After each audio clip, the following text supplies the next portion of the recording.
Hey,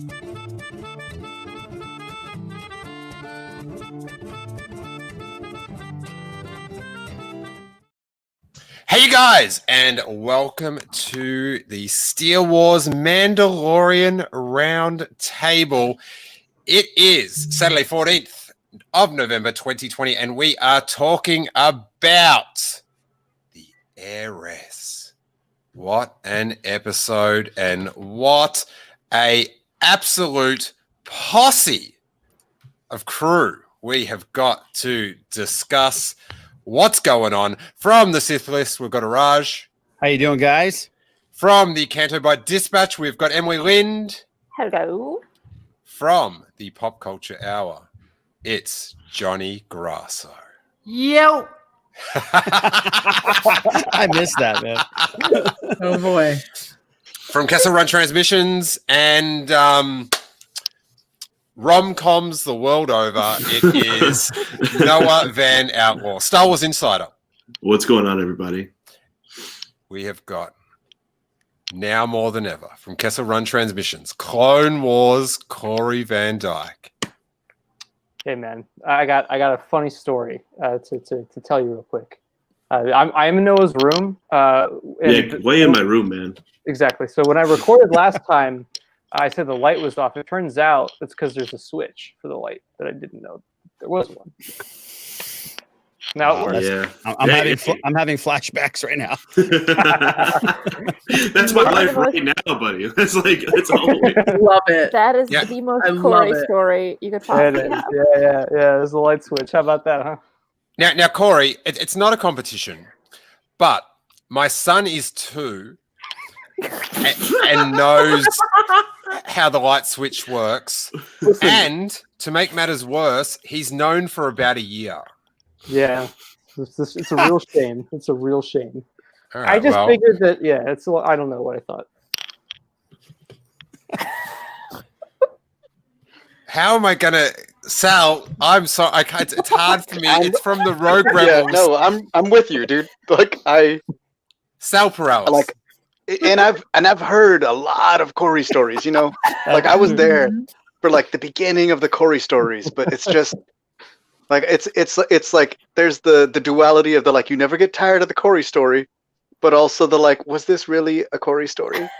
Did it really need to be told?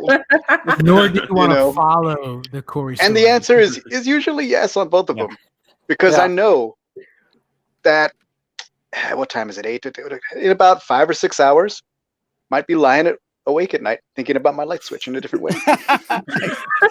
Good to know, Sal, and good luck landing that plane that you're in at the same time. And No, you do not have clearance, sir. You cannot ascend. Mandalorian over. Harrison Ford. Razor Crest, stand down. And from Sisters with said Saber, headphones. welcome, Maria, back to the show. How you doing? Hey. Now, what an episode! What an episode, you guys. Let's I love, you know how much I love a poll, so I whacked one up because that's what I enjoy. And here we go. What was your reaction to the Mandalorian Chapter 11, the Heiress, and why? And that is a whopping 80% with thumbs way up, 16.5 thumbs up, 3.2 thumbs in the middle. And then our old mate Robbo, I think, got in a vote with under 1% with thumbs down. Let's run around the panel. We'll start from Maria and then go the other way. What were your initial thoughts on the episode, buddy? Loved it. Just in tears. Like it was a huge payoff for me personally. So I was like, oh my God. It was amazing. Excellent. Sal? First of all, I'm getting a lot of reports that there's a lot of like fraud with your particular votes, so we're gonna look into that and get to the bottom of that 80%, because the numbers that is, it just seems like unreal numbers according to what like people said on my particular Twitter. But no, the episode is super amazing, hella dope, and whoever said not impressive, I disagree with you. Right. Gentle sir or being. Or What? me. Who said no? What are you talking about in the chat or in the In the poll? No, he said Oh, It was okay. like, man, was there any mess? There shouldn't. I don't allow mares in my poll because it's just not a response. Look, you're lucky I didn't make the poll. I've tailored the poll to weekly, and I feel like this is the highest ranking thumbs way up of the three. It's sort of episode 1 was did really well, then it went a bit down for episode 2, and then we've got maybe the man behind Sal's conspiracy theory about poll rigging. How many accounts did you start up to click thumbs way up, Corey? Quite a few. Quite a few. Still. Quite a few. This was easily one of the best pieces of Star Wars content I've ever witnessed. Noah, I love the way you're doing. You're like Brady bunching to the next window, pointing at Corey. That's my buddy right there. He's spitting straight facts. I had to let him know. Right. I'm really confused because it is like you guys are together. Yeah, right. We usually are. This is a weird difference. You both just need Christmas lights behind you, and you'll be set. That's right. That's right. Now, and how about you, Noah? Oh, I loved it. I think this is actually my favorite episode of The Mandalorian. I'm thinking it's between that and Chapter 9, but they're both. It's just so good. It's so good. Hey, buddy, have you been to the old barbers to get your hair vanced up a little bit, or what? I did. I walked in. I said, "Give me that Vanth. Give me Nice. that Vanth." Yeah. Now, you guys did. Barbara was like, "Say no more." Yeah, exactly. He knew exactly. There was a line of people out the door trying to get the cob. That's what they were trying to do. It's like the Rachel. Everybody in a red sweater. The Rachel. Yeah, and your Raj will get my I got you, my Great. reference from 4 decades ago. I got you. Now you guys did a live stream. It must have been about 4 a.m. for you in wherever on the East Coast, Corey and Noah. And I listened to it for a little bit, and then I just had to turn it off because I was like, "There's no way I can go to sleep listening to how, like your buddy Ross was like." Oh, yeah. He was like walking around the house. He'd left the show. Like he was sort of just, you'd see him come back every once in a while trying to burn off energy. And Maria, you said you had to go for a bit of a walk to burn off the energy. I was pacing in the bedroom. So I've got my tea in my hand and I'm just pacing. And my husband is like, "Honey, you got to go to bed. Honey, you got to go to bed." I'm like, "I can't go to bed. I have to think about this." And so it took like 20 minutes for me to like calm down before I could like lay down. You got to calm down before you lay down. That should be a T-shirt. Calm down before you lay down. Yeah. Well, he's like, you're making me nervous. You're pacing. It's like, I have to think this through. I have to know everything. I have to digest all of this information. He's like, "Honey, it's fucking 2:00 in the morning. We go to bed." Oh, I said F. Oh, sorry. Oh, there it is. The first one. The first I one. said it. I'm sorry, Steele. It wasn't us, John. We're live. When you said it, I was like, I'll give her about 10 seconds for her to click. My bad. I will try to do better. That's fine. That's what we're trying to do. That's all we're doing. Yeah. Jonathan Grasso, what was your initial reaction to the episode? Yeah, easily my favorite episode of season 2, and probably my second favorite episode behind episode 3. Okay. Oh, okay. What was episode 3? When he goes back to get the child from the Empire. And then all the Mandos come in at the end. Yeah. Yeah, okay. Shoot out at Navarro. It is so weird how the same thing happens in the same chapter of like the 2 seasons. Yeah. Right. Yeah. Oh yeah. Like Like poetry.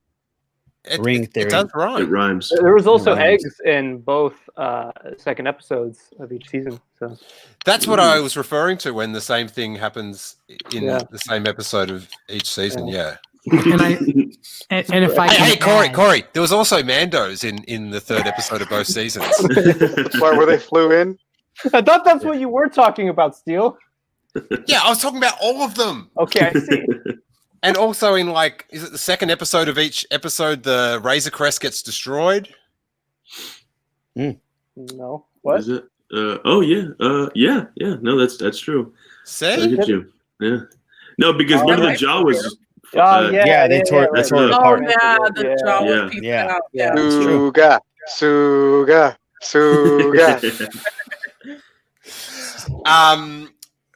Were you going to follow up on that, Jonathan? Yeah, that's Bryce Dallas Howard's second episode she directed, and I think it's leaps and bounds above her first one. I wasn't a huge fan of the one she did with the village. Actually, my favorite part about that show, Steele, was your joke about the unimpressed child with Baby Yoda. Dude, that's not a joke. Oh no, but that's the best part about that episode. And then, but leaps and bounds, like she's really grown as a director, or maybe she just had like a great script this time around, and she was able to show what she can do. But I'm real excited to see what else Bryce can do moving forward. Oh, it was, I would say, like, it was so concisely directed. Like, she fits so much in to the time that was used. Maybe in one point a little bit too much, but we'll talk about that. But as far as this episode had like zero fat to cut. Emily Lind, what do you got there? A nice wine or something? Yes, I have wine. Excellent. What was your first reaction to the wine and Mandalorian Chapter 11, The Heiress? Look, man, like long live the Empire. I don't give a, let's say, darn about the Clone Wars, but this was a good episode. Did you see Corey then flinch? And Maria just went like, For me, like it's like the first episode, the second episode, and then this third episode in terms of my enjoyment. But it's still like really good. I had a good time. It's fun. There's lots of stuff to love here. I don't have like a yay Clone Wars thing. Araj, do you have a yay Clone Wars thing? I do. I'm not a super fan like Corey and Maria and people that are into Clone Wars, but I believe that even if you're not into Clone Wars, this episode was good enough for you to start being into the Clone Wars. Mm-hmm. I thought it hit all the points Star Wars hits usually when it's really good. You have the action was phenomenal, and we're talking about Johnny talked about Bryce Dallas Howard. I love the homage to her father during the Apollo 13 scene, pretty much. I mean, it was frame by frame that scene from the movie. I loved everything about it. It's probably like Noah said, it's probably my favorite Mandalorian episode so far. Absolutely my favorite one this season. Oh, there it is, on cue. Yeah. Oh, that's awesome. Yeah. So that was like at the start of the episode, and I just being Apollo 13 is one of my favorite films, and this scene in Apollo 13. Like how they keep cutting back to the kids in the high school and all that. It is a guaranteed. It's when that and when E.T. takes off on the bikes, it's guaranteed waterworks for old Saunders. Okay. Oh. So, but when I was watching this, I was thinking I was having Revenge of the Sith vibes. Okay. But oh yeah, for sure. Yeah, me too. Oh yeah. But Bryce Dallas Howard, who tweeted this, made this cool little image. Lucy Bree 83 tweeted it to Bryce Dallas Howard, and she confirmed. Good catch. I'm sure that Bryce Dallas Howard is like one of the operators for like the landing operator that's like on the intercom that's got Sal's headset. Yeah, I think I picked up on that too. My last time watching it, I think that's her. You're going in too fast, Razor Crest. You're going in too fast. Yeah, I think that's her. What I found so interesting is like I probably haven't seen Apollo 13 since like maybe like a year or two after it came out, but that scene still like felt familiar to me. It took the tweet for me to go, oh, that's why. But as soon as like while I was watching it, I'm like, I've seen this before. Right. And remember, Johnny, you said that you didn't like the previous episode that she directed. Remember, during the gallery, they said they gave her the toughest script and the toughest visuals. Yeah. And I think she pulled it. At least the action sequences were pulled off really well in that episode. I thought it would. I liked that episode, and especially like all the stuff with the ATS, ST and stuff. But this one was absolutely brilliant. Yeah. Now, this people take different things away. Corey's going on about Bo-Katan and Ahsoka Tano, all that stuff. Good, wholesome fun. I'm all about Mon Cal wearing knit sweater. Hell yes. Like disappointed Mon Cal wearing knit sweater. Right. Judgmental. Yeah. Like when did knit sweaters even exist in Star Wars? This might be Well, we have chowder in Star Wars now, so Yeah.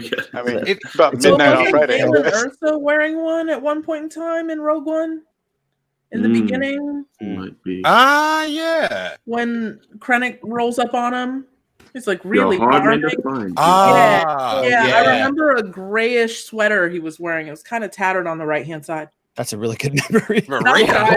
Not that I know. Also, it's a fisherman's nerd. sweater, and like it's our first time like on a water planet, and it's a Yeah. fisherman's sweater. So And that's why there's chowder. Yeah, I get it. Makes sense. Chowder. Is that the same guy? Is that the same guy that fixed the Razor Crest? Yeah. Yeah, I believe so. Yeah. Yeah. They did a sounded like- horrible job at it. Yeah, he sounded like Adam Sandler a little bit. He rigged it. Yeah. He was like, "You're gonna do, you're gonna do." You might also notice that he I just never like blinked. the whole like part where he's like, I gave you 1,000 credits and this is it, and he just like sign here. He like gives him a little iPad to be like, click, get out of here. to be fair, how is he supposed to fix that? Yeah, right. That is true. Yeah. That is true. That is If his they job. drop a black series of this, like I don't collect black series, but I am getting disgruntled Mon Cal mechanic in sweater. And that's what should be the description on the box as well. Oh yeah. Yeah. I can't wait till I saved the picture that somebody shared. I can't wait to use it as a react. Time. Oh yeah. Oh, Oh yeah. yeah. It'll be my If new he Twitter, like has when somebody that- posts something and I can be. Yeah. If that project had been for the absolutely destroyed skeleton of the Razor Crest, I would have backed it immediately. Oh Because yeah. I laugh every time I watch that. It is So, hilarious to me. quick aside, Sabrina got the credit card bill with the HasLab Razor Crest. She goes, "What the fuck is this $400 charge?" I just said carded Baby Yoda and walked out of the room. I'll let you know tomorrow if it worked. All right, that's good.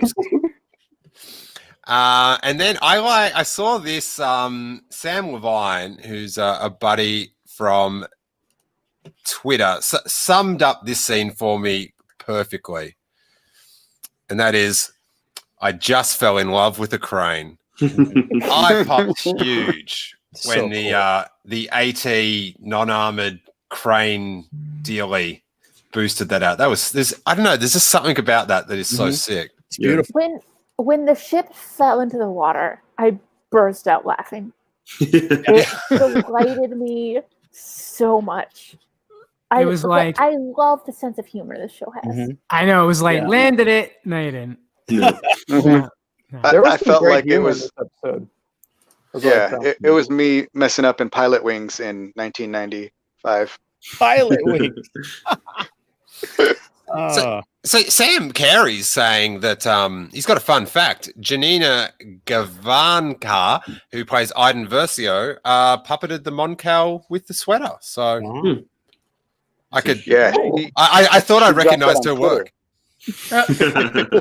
Yeah.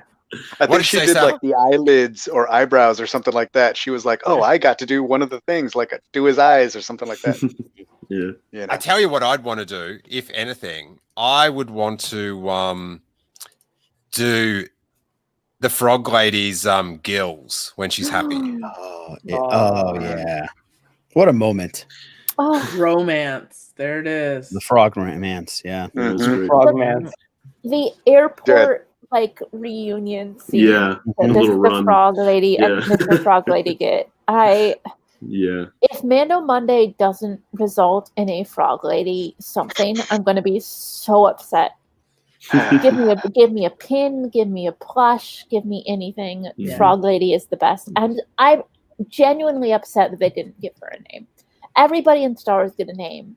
Like random background character gets a name. Frog Yep. Lady is still just Frog Lady. Mhm. Unacceptable. So what would you name her? Any thoughts? Well, I decided her name is Blanche, but But we got to give it like a Star Wars spelling, so it's like Wait, is that a Bland Golden Girl? dash Yeah, Yeah. that's Yeah. Golden Girl. Yeah. Yeah. Something like that. That's dope. Blanche. Like there's put an Luke. apostrophe in there wherever you want. It's fine. yeah. That'd be cool if Yeah. they make a Funko Pop out of her and the sweater's actually a knit sweater. You know how some of the Funkos Ooh. are like Yeah. fuzzy? Soft Oh goods. yeah. Yes. There you go. I have a Chewbacca that is like it's felt. You The know? flock. No. Yeah. Flocked. The The flock Flock. one? best Flocked. word. Flocked. My bad. Flocked. Flocked. Yes. Flocked. Flocked. And then they follow up Mon Cal in sweater with Mon Cal in scarf. Yes. Amazing. Oh, yeah. I'm not sure They're how all bright about that is the on knit. yours. It's got to be really cold there. Yeah. It's chilly. Oh yeah. Well, he It's watched wet, that ocean everything breeze. is wet. Sorry, Emily? No, I'm just saying, like, it's cold. Everything is wet. There's just like, it's got to be like a miserable place to live. Yeah. So do you think like in like before and after the Empire Strikes Back, like Yoda slipped into a little sweater now and then? Because it's cold and wet there. Probably, yeah. I hope so. I hope he did. Now I do like that the Mon Cal establishment sort of got that 2-drink minimum sort of thing. Yeah. You're not just sitting there. You gotta eat up. Now That was the something- realest thing about the show. They're on that Yes. Oga's Cantina schedule. It's, Yeah. it's the improv. We don't validate parking, dude, unless you buy 2 drinks. The improv. Right. From what I hear, you need to be validated. The Mandalorian doesn't want to eat, but he's ready to pay for some information, and he drops over some credits, which is pretty sweet, right? To pay for it. Yeah. And I'm not sure if you guys picked this up, but as I flick this open, bear with me. I picked the wrong thing to do this with, but this is from season 1. Yes. Yep. When he got paid Oh, with the yeah. Mon Cal flan. Yeah. Oh. So then he gets to spend the flan to a Mon Cal. Now, this just That's awesome. it is so dope, like how they show off the continuity, even with, and I know everyone's going to groan, but when the Sand People had Toro Calican's like goggle, like the macro yeah. binoculars, like that is so sick. And That's awesome. I feel like this isn't a callback to season 1, but they put that in knowing what they were writing in season 2. It's like it's a setup for season 2 that he's got the Mon Cal flan. I refuse to believe that they're like, hey, remember he had that flan? Which is a discussion I really want to be in. But I think that's really cool. It's Return of the flan. Return of the Revenge. Oh, of the actually, I My have question some is- news. Oh, Oh, okay. Go ahead, Emily. Go ahead. Well, No, I actually, was this is for gonna- Emily. No, go I ahead. just saw it in the chat here. They have official Frog Lady merchandise already on What? on Oh my shopdisney.com and on Amazon. Sorry to interrupt. But I felt like Okay. you needed to know that. Cool. Oh, Okay, no, I'll look yeah. for that. No, I was just gonna ask, Another bingo. how often do you think they're how often do you think they're cleaning out the chowder gun tubes? Because I was very concerned about that. Yeah. They just got to keep it warm. They got to keep it warm and fresh all day so it doesn't build up. I can't wait What till the hell Galaxy's fake Edge second? gets that. So you just sit down. Oh, and yeah. Oh, yeah. porridge. Chowder. I gotta say, that's the one thing at Galaxy's Edge I don't think I'll partake in. I don't Of think. all the things to come Yeah. out of like an automated tube, like seafood chowder. No, Yo, thank as a Yeah. as a 1A to Emily's question, how many people put their mouth on that thing? Ugh. Ah, Shotgun it. Shotgun it. No. Little How many parasites people get going there? in. They're like 2-drink minimum. No, thank you. Oh, the alien. Okay. moment. so did the octopus come out of the gun as well? Yes. Oh, I don't like that. at all. very- I mean, it came out of the tube, so that makes me think it's not really it's not a feature. It's more of a surprise. He got the Lucky Cracker Jacks box. No, because the little baby in the king cake. Sasha Banks had one with like a worm in it. Mhm. Yeah. But she seemed to enjoy her, so maybe Yeah, it's just she was kind of into part it. of it. Maybe they're in them every now and then, and when you get one, it's like a toy at the bottom of a cereal box kind of thing. You get Yeah, excited. no, people know that they're ordering like a bug in it. Sure. Right. Yeah. That's not a surprise that you want to get. No. Because if you get that, you get your meal for free. You know what I mean? Like, there's a bug in my food. This thing's paid. The only thing I could think of was like, I'm gonna put gummy octopuses next time I make Axel clam chowder. See what happens. Yeah, but Axel will love that. He'll go, hell yeah. Yeah. We'll see. I'll update you guys. So they head off. Now, when I rewatched it today, and the squid head, the Quarren, is going to help him out to go find the Mandalorians. I'm like, oh yeah, good work, squid head. Watching it the second time, knowing what happens, I'm just like, it's hard for me to express this without actually breaking my rule and swearing, but I was very angry. I hate squid heads so much now. Yeah. Because of how they like hockey pucked Yoju into like the ocean sarlacc. Is that a racial slur against Yeah, Quarren? not all squid heads. Squid heads. Seems like it. Not all squid heads. Dude, that's what they're called. They're squid heads. I'm from the 80s. I mean, we're talking about Kenner toys here. It was a different time then. Yeah, sure. That's what they Yeah, say. we can't. They're Quarren. We got to call them Quarren. Quarren, yeah. Look, I have a Look, Kenner natural heads day. distrust of them. but we got to learn and because of grow that from Clone Wars Kenner. episode. Exactly, from the Gotta Clone Wars learn and episode. grow Yes. from they're- Yeah, they're I immediately really not thought good. about that Clone Wars episode where they tried to dethrone the prince, and I was like, oh, they're still up to no They're good. trouble. They're trouble. I Every remember single- when you guys were trouble for Lee Char. Squid head face. Exactly. Yeah. Oh, rough. But yeah, when Yoju got hucky pucked in, did everyone else just like Oh my god. this was unbelievable to me. Yeah, no, Right. I jumped out of my chair. And I already talked about this on our show, but I got a little nervous because I'm one of those people that I like the second episode, but I was like, let's get this story going. I'm ready to start learning more about what's going on. And so I was like, don't tell me this whole damn episode is going to be Mando jumping in the water and chasing it under the water, trying to get Baby Yoda out. I was like, please tell me that doesn't happen. But obviously, moments later, we find out that that's definitely not the case because he got some help from somebody. Yeah, Liz called it too. She was like, no, they're going to throw him in. I was like, calm down. Not everybody's a jerk. And then threw him in. That's exactly what I was a did. jerk. I watched it with. Go ahead, Emily. No, I was saying, as soon as they're like, hey, you should go see this thing, I'm like, uh-oh. No, they're going to shove him in the water. Yeah. Right. Les said the same thing. We were watching it together during a reaction show, and he's like, don't get near the water. Don't get near the water. I said, nah, they're not going to kick Baby Yoda in there. They're not going to. Boom. It happens instantly. Yeah. I was not expecting it at all. No. Yeah. Well, I took Harry. There's this little pond near us where there's turtles. And he like, I said, you gotta go check out these turtles. And I was just like, I'm such a Star Wars fan. I just went, boom, pushed him in. I'm such a Star Wars fan.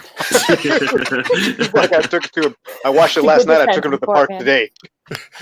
It's not the story that's funny; it's his reasoning. But I did love that he was like, he's like, oh, have you ever seen a sea sarlacc or whatever it was called? It was called a mamacore. Mamacore. Yeah, Mamacore. And he's like, it's quite a sight. And I'm like, yeah, well, ever seen 3 Mandos kick your ass? That's quite a sight too. And now, Corey, my buddy, we've been through a lot.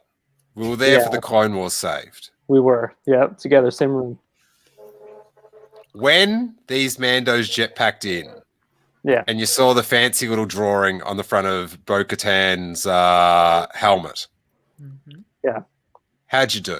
So it was funny because the first 10 seconds was complete denial. Like I knew what I was looking at, but like my brain was telling me there's no way we're at this point in Star Wars where we're bringing in live action Clone Wars. It's not happening. Corey. Yeah. You've been going on about this on your YouTube for 6 months. I can't control what I think when I'm watching these things, and that was She's like, look, I don't subscribe to that. I give myself thumbs down. I don't believe my own stuff. He just likes our videos. I was just agreeing with Noah because we live together. I didn't want to start a fight. No, I mean, I have a burner account where I'm like fake.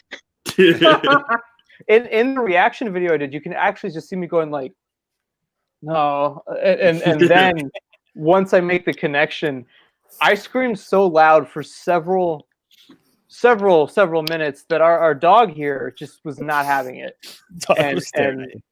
Was it during that? Was it during that scream that kicked in the gears that made you remember how light switches work? Well, the light switch was clearly did, because here we are. Here we are now with light in the room. So yeah, I checked my email today. We had an email saying, "Hey, can y'all keep it down on Thursday night, please? For fuck's sake." I'm waiting for us to get that. Yeah. No, I know. At least it wasn't me.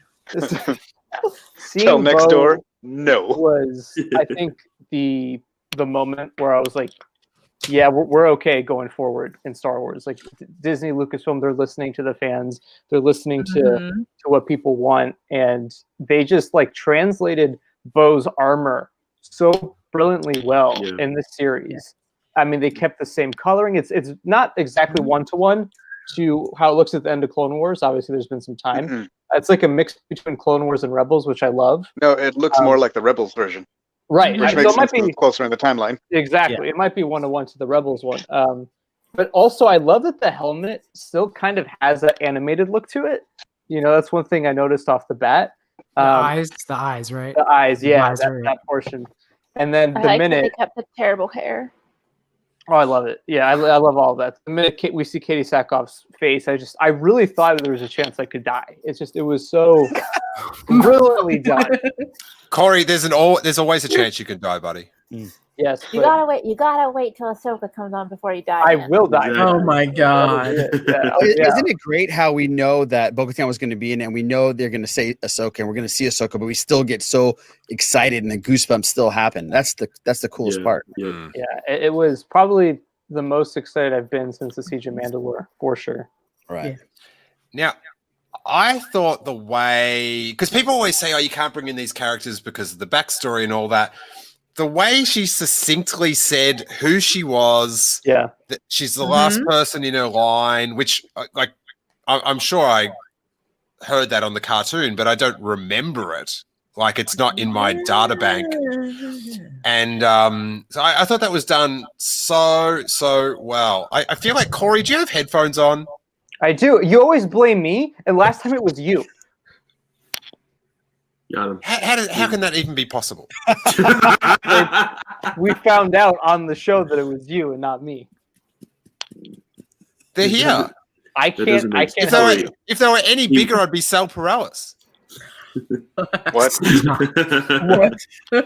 I will mute myself for like a minute, and we'll see. All right. I think that means we have to say something. I think we have to talk. Okay. No. So, what's interesting about the Mandalorian in some of his peril is they're not after Yoju, but they're after the thing that's protecting. Like the thing that's protecting him is why he needs protection. Like they're trying to steal like his suit. It's a real weird catch-22. It's like, well, if I gave it to someone, will everyone else promise not to attack me? I don't think they're going to make that promise. So hang on to it. But it is an interesting dichotomy, I think. Now, Maria. What's up? Oh, no much. Just doing a podcast, you know. Oh, cool. Sasha Banks. The boss. I'm aware. When she revealed her helmet, I gasped and was just like, she's a Mando! She's a Mando! Because I didn't want her to be a bad guy. I wanted her to be a face, not a heel. Obviously. Yeah. And I thought it was really cool at the end that she went by her real name, Mercedes Venado, because, for one thing, that means she doesn't have to pay Vince McMahon and the WWE licensing money to use the name. Like, The Rock used to have to pay Vince McMahon to use the Rock name. So wrestlers have a really hard life. And it is. It sucks. Independent contractors. Yeah, like heavy quotations.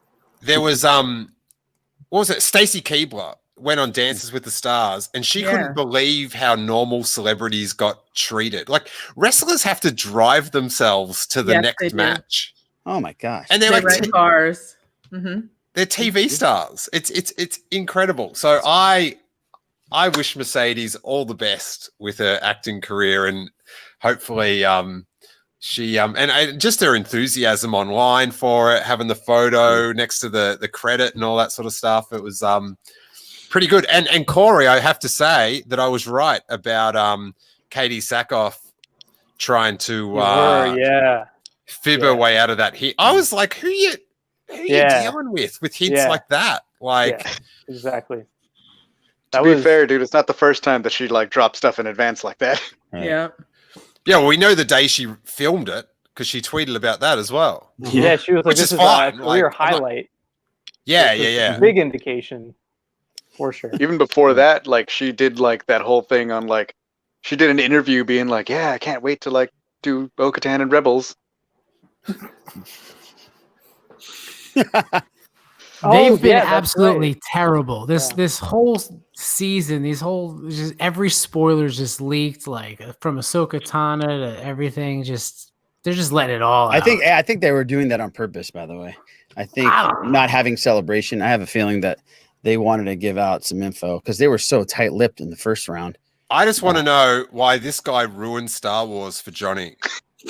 By the way, it's his fault. I did not start it. I didn't start it. How dare you? He didn't start the fire. It was always burning. Our buddy Catherine Dean. Our buddy Catherine Dean's in the super chat, and she says, "I hope we get a scene of Din researching the history of Mandalore, Mandalorians, and Death Watch in a library, like an old school courtroom thriller." Oh wow! Yes, hell to the yes, and I don't know why I like that so much, but I do. Hi, Catherine Dean. I love you. Like so Sal, you seem a bit lukewarm on the idea. Yeah, but for reasons like it seems like the thing that I want him, and like while he's doing it, he's thinking about taking off his mask because it would make reading so much easier. But he's still like not sure. He's like still sticking to his way. He ain't ready to let it go just yet. He's got 15 books in his hand, and he's like, got his mask on, but then he's got like bifocals on over the mask. Okay, and this is the part where in the first episode, in chapter 9, is where I was like, okay, my boy needs a rangefinder because all the other Mandalorians are like, all right, cool target, and that's the second time I seen Mando pick up that little telescope thing and put it up on his helmet. Like he's on the Santa Maria and shit. Like I see. Yeah. That's one for Johnny. Hey, I got a question for the Clone Wars experts here. Does Bo-Katan ever? Is she ever in a scene with Yoda at all, or does she know of Yoda? No, because I've watched this episode 4 or 5 times now, and I've noticed when she looks at the child, it's a different look. She looks at him in a way like she knows who he is or what it is. So I was just wondering, they're never in a scene together? No, they're never in a scene together. Okay, but does she know of Yoda? She might know about Yoda. She probably knows. May have seen him on Hollows. I mean, if you're, I might have been just looking into it a little bit, but if you're involved in the Clone Wars at all, you probably know who Yoda is. You know what I mean? Especially someone like Bo-Katan is pretty involved. Or seen a headshot of him or something. Not for nothing, but Katie Sackhoff does like smug knowing face a lot, so it could just be that. It could have been that. Yeah. Okay. Sorry. Trademark. Thanks, Emily. And the explanation about why they take their masks off and why the Mandalorian or Din doesn't, just quick and made sense and brilliant. Mm-hmm. Did anyone else feel that Din was getting helmet shamed by her? Like, oh, you're one of those. Oh yeah. You're part of the watch. You're part of the watch. Not even like helmet shamed. Like they were just like flaunting it. And if you've ever worn a costume, you know that it's like, whew, oh, feel that fresh air right now.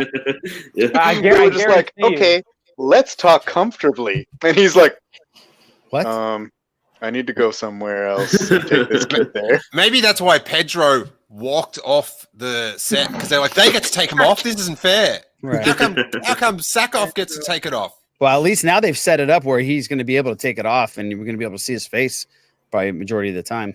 Yeah. I would imagine that this sets this up perfectly for him. You know, how much do you guys want to bet that Gina Carano was just losing her mind when Bo-Katan was like, she one of those, you wear a mask. I mean, she wants to just You're losing it. That was a Sorry, good one. I had to. Sorry. That was a good one. That was a good one, Corey. I know. Zinger. And so then the Mando jets off. And if you want to talk about some good direction, what about this shot? Beautiful. Yeah. With the boat getting blown up and the three Mandos shooting up and the Mando watching a little bit Rogue One-ish. Yeah. But that's just, I love that, like, this is just so unnecessary to the story, but it's just like, Exactly. let's just have a beautiful 10-second shot. Yep. Like, literally no reason, but it's like sunset and beautiful. And I'm looking at the water and there's a ship blowing up with Mandos flying off on jetpacks. It is the dopest thing I've ever seen in my life. And it's a short episode, and they still did that, which is awesome. Yeah. I think it's That's a actually great very like Star Warsy. Mhm. You know, Mhm. I mean, Binary episode Sons. 4 started off, Right. Yep. I think Yeah. that's- Like, I think And it's the pretty track common. too that was going along with it was phenomenal. Yeah. it Now- brought to mind for me that, like, the sun in the background with the TIE fighters in front that doesn't fit anywhere in The Force Awakens, but they put it in there anyway. Yeah. Yeah. Yeah. I think this fit way better. Oh my God. I remember seeing that and just like, it's a TIE fighter in front of a sun. How did they do it?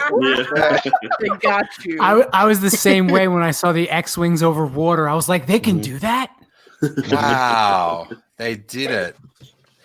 Now, as far as it being a very concisely directed episode and pretty like shorter than the other two, I feel like this is where it costs them a little bit, and that's in the next scene.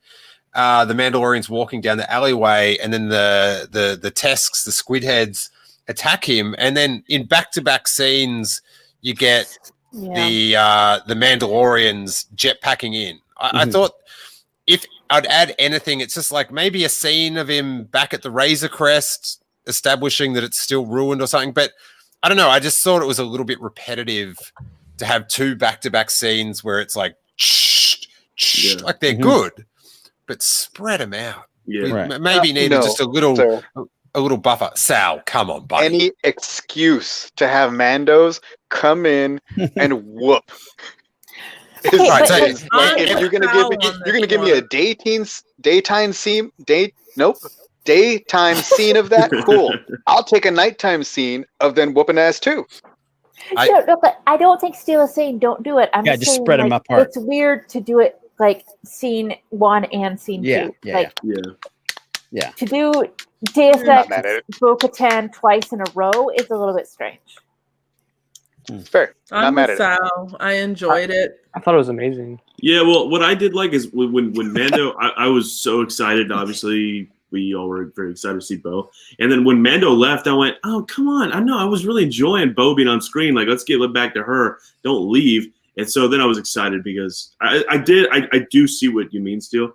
But I was just like, oh, yeah, okay, cool. They're back. And that was quick. And we get more Bo now. And I mean, and to so be that's fair why I to just like Din, it. if you had just been told, hey, you're in a cult. Mm-hmm. Yeah. And I think that's so interesting is because it's, I mean, this is a weird thing. Like I've been like wanting the explanation for this for a while. And I've been thinking this is the explanation that this is like some hyper religious sect that he's in. But Absolutely. it's not only to be told, hey, you're in a cult, but he's being told, like, he's thought all of Mandalore was like him. Yeah. It's not like, it's different than being like, hey, if you're a Scientologist, like, you at least know other religions exist. Yeah. Like, whether you think you're right or not, like, you at least know other people believe different things. Yeah. That's like that's like in Scientology. In Scientology, like Tom Cruise thinks everyone was in Top Gun. Like, like he thought this is all that Mandalore was, is what he believed. And so to like, that is an enormous thing. And I hope they explore that, because for Star Wars to explore like the implications of that sort of like religious reckoning is bananas to me, and I'm like just so into this idea. Yeah, it's really cool.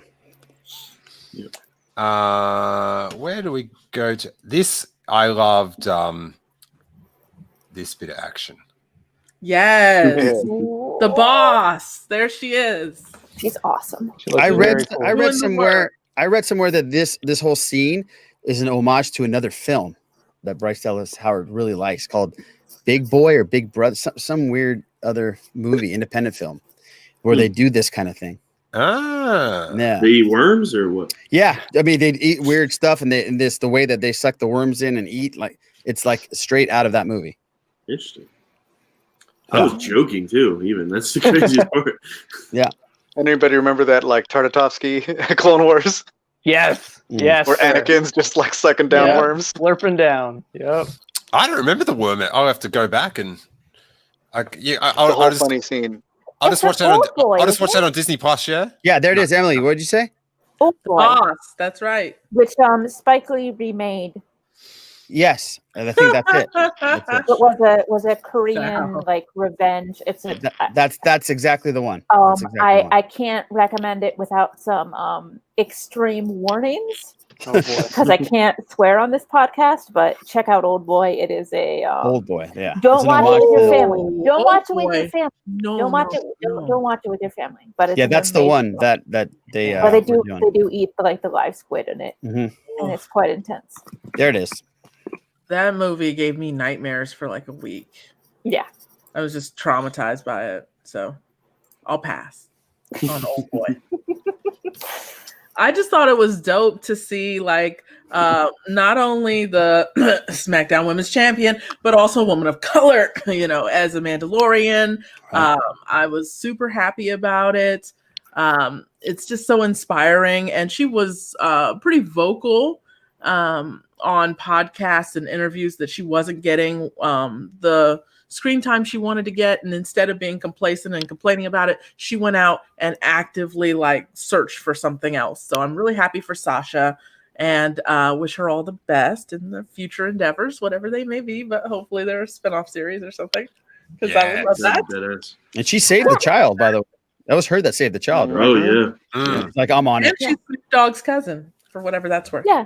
Oh, And there in you go. terms of people in Star Wars who are known for their physical prowess and fighting, she is definitely my choice to go on and do something else other than other actors who are in Mandalorian. 100%. Yay! I was going to say well danced around, but who are we kidding? I can't wait for that poll. But she was just badass. She just held Yeah. herself so well, Dude. and the way she nonchalantly. I want to see the behind the scene footage of the non CGI slurp, like what she was How are actually. you, Corey? Who's that guy? Hey, it's Jeff. Hey, Hey, guy on the couch. How are you? Right? That's the only thing I was thinking. He was pissed. Jeff is not happy. he's not feeling it tonight. Look at him. There he is again. Yeah. Down. Hey, I'm trying Get to- some water, He has come very here. impressive hair. please. Yeah, Garrett.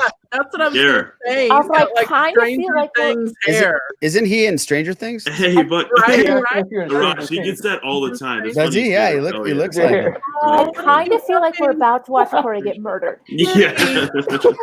A lot happening right now. I I feel know. like I gotta Now grab an Duke. Now animal. Dooku came up here. Oh, What's up, buddy? Oh, The that's going to make a lot of sense on the podcast. Yep. It's going to be fantastic. Now, get me up to speed. They talk about how she wants to retake Mandalore, Mhm. and then the Mandalorian says that that planet is cursed. Everyone that goes there dies. Is that a reference to the Night of 1,000 Tears, yeah. or is I don't think so. speculation? You don't I think so, Sal? Night of 1,000 Tears, I think, is what happens in Clone Wars. And then they say that, like, after the Empire took over and realized they couldn't keep the planet, which to me means That's what happens after Rebels. Once she gets the lightsaber back, and everybody's like, Clan Kryze is with you, the Protectors are with you, like, and all that happens. That to me is when they go back and try to retake Mandalore, because they bring down not Gar Saxon, but they bring down his brother, the other Saxon. Don't they live in Dome, Sal? In their yeah, planet? the planet's already jacked. So the planet's already But- messed up. So maybe the Yeah. domes aren't there or something anymore. Because Yeah, I here's have the no thing idea. Because there's like the siege of Mandalore, but then there's also because they've talked about the purge, Mm-hmm. and I know that they're I- separate things, but they needed like I need a different like term because those are too similar in my head, and I always confuse them. Mm. So here's how I see it. Okay, go Because Sal. they say specifically the Night of 1,000 Tears is like back when he says like he survived it, it was back in the Clone Wars.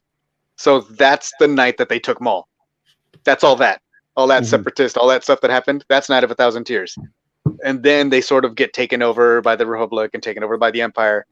And then So that is that when- second rebellion Is that that happens, when he was a kid? yeah, that's when he was a kid.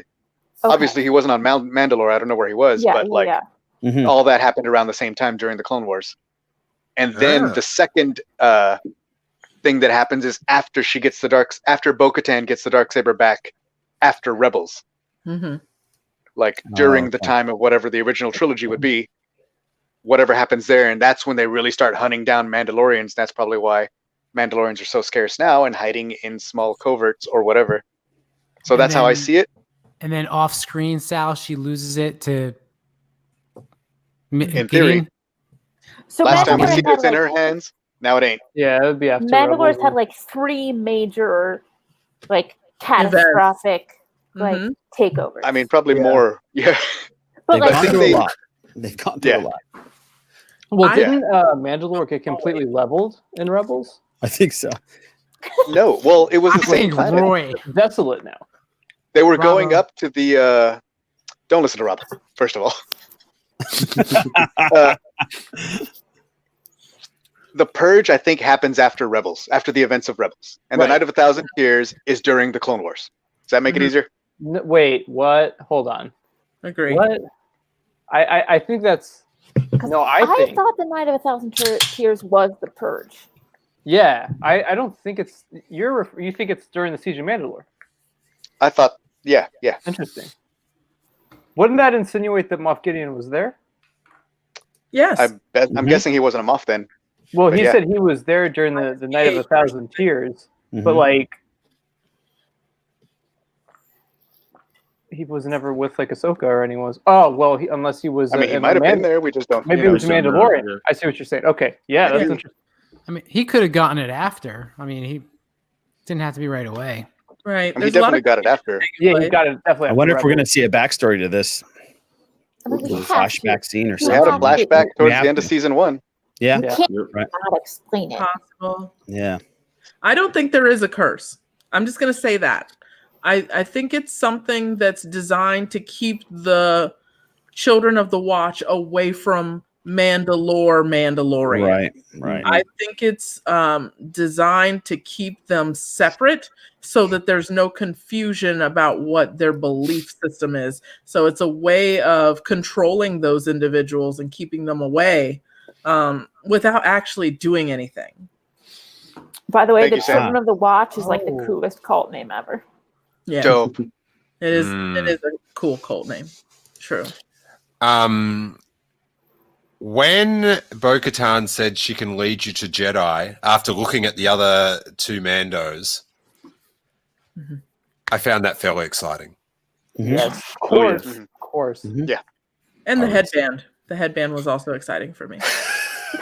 I think the headband and the hair, it sort of makes a sort of animated looking because it's I so. loved The it. wig That is headband- bad. It's that dead on. The It looks wig is animated. Yeah. bad. Terrible. We can do better. We can do better, Star Wars. Come on. You sound like you're at your podium, Maria. Star Wars, we can do better. We can. We I'm not- can do better. We can. Get a black woman back there and we'll fix all of this nightmare. And There is everything a will go wig back the way shop it should be. 2 blocks from me. I can get a better wig than that. It can be done. It really can be. But I need Just that remember- headband. There's a wig and a helmet, y'all. Like, there's levels to this. True. Facts. I don't know. I don't go the wig route. I put on it. It's my same. So here's the thing. Editing. I think she dyed her hair though, because I remember seeing a picture around the time this was shot where she dyed her hair red. Okay. So unless that's right, Scoops, gotta get that on the screen too. So I'm not sure if Don't tell me what to put on screen, buddy. Really. Still throw it up. Either way, Etsy people, tag me in your headband listings. I need one now. Thank you and bye. Listen, Corey, if you want me to do something, do you know how to ask? Ask politely. You know, I've taught you how to use words like please. So if you just can. Look at that on cue. It's always on cue. Look, let's get him past light switch, and then we'll get to asking permission. No, in all seriousness, though. Sorry, Johnny. No, I just real quick, just to wrap up this last conversation. In all seriousness, this season has taught me that helmets do not mess up your hair. Good cover there. We're gonna have to have I'm having a vibe check. Okay, It's a vibe check. that is a major vibe check. I'm majorly checked right now. All right, let's just- Oh man, that's a vibe check Man, for sure. you know, I have been trying so hard not to swear, and I feel like nobody else is putting in any effort. Emily, I have. I didn't get Emily. the C out. That was a Yeah, pure with FU. There was no confidence at the end Johnny's of done that it word. twice. Maria's done it once. Noah's done it once. I'm Yeah. counting. I have not done one. dude. I want I'm like I When feel was like my I deserve first? like a gold, like a You don't even know it. sticker See? or a badge or something. Because I have been drinking for like the past 6 hours, and I have not scored, and I think that deserves recognition. Yeah. it's I'm like- just saying, like- Dank Ferrick, this ain't fair. Thanks. I'm like, can you keep it? Can everyone just try keep it clean? And everyone else is just. Do this. Epic. Oh, Noah my looked so God. young in that. Oh. Noah, was that That was you last like week, Johnny. 16? That was last week. no, that Wow. was 2 me weeks ago. 2 weeks ago or something. I listen. Here's an analogy. I'm just going Batman. Noah is everyone else on the show, and I'm Baby Yoda, Yoju, if you will, and Corey's the audience watching on the live chat.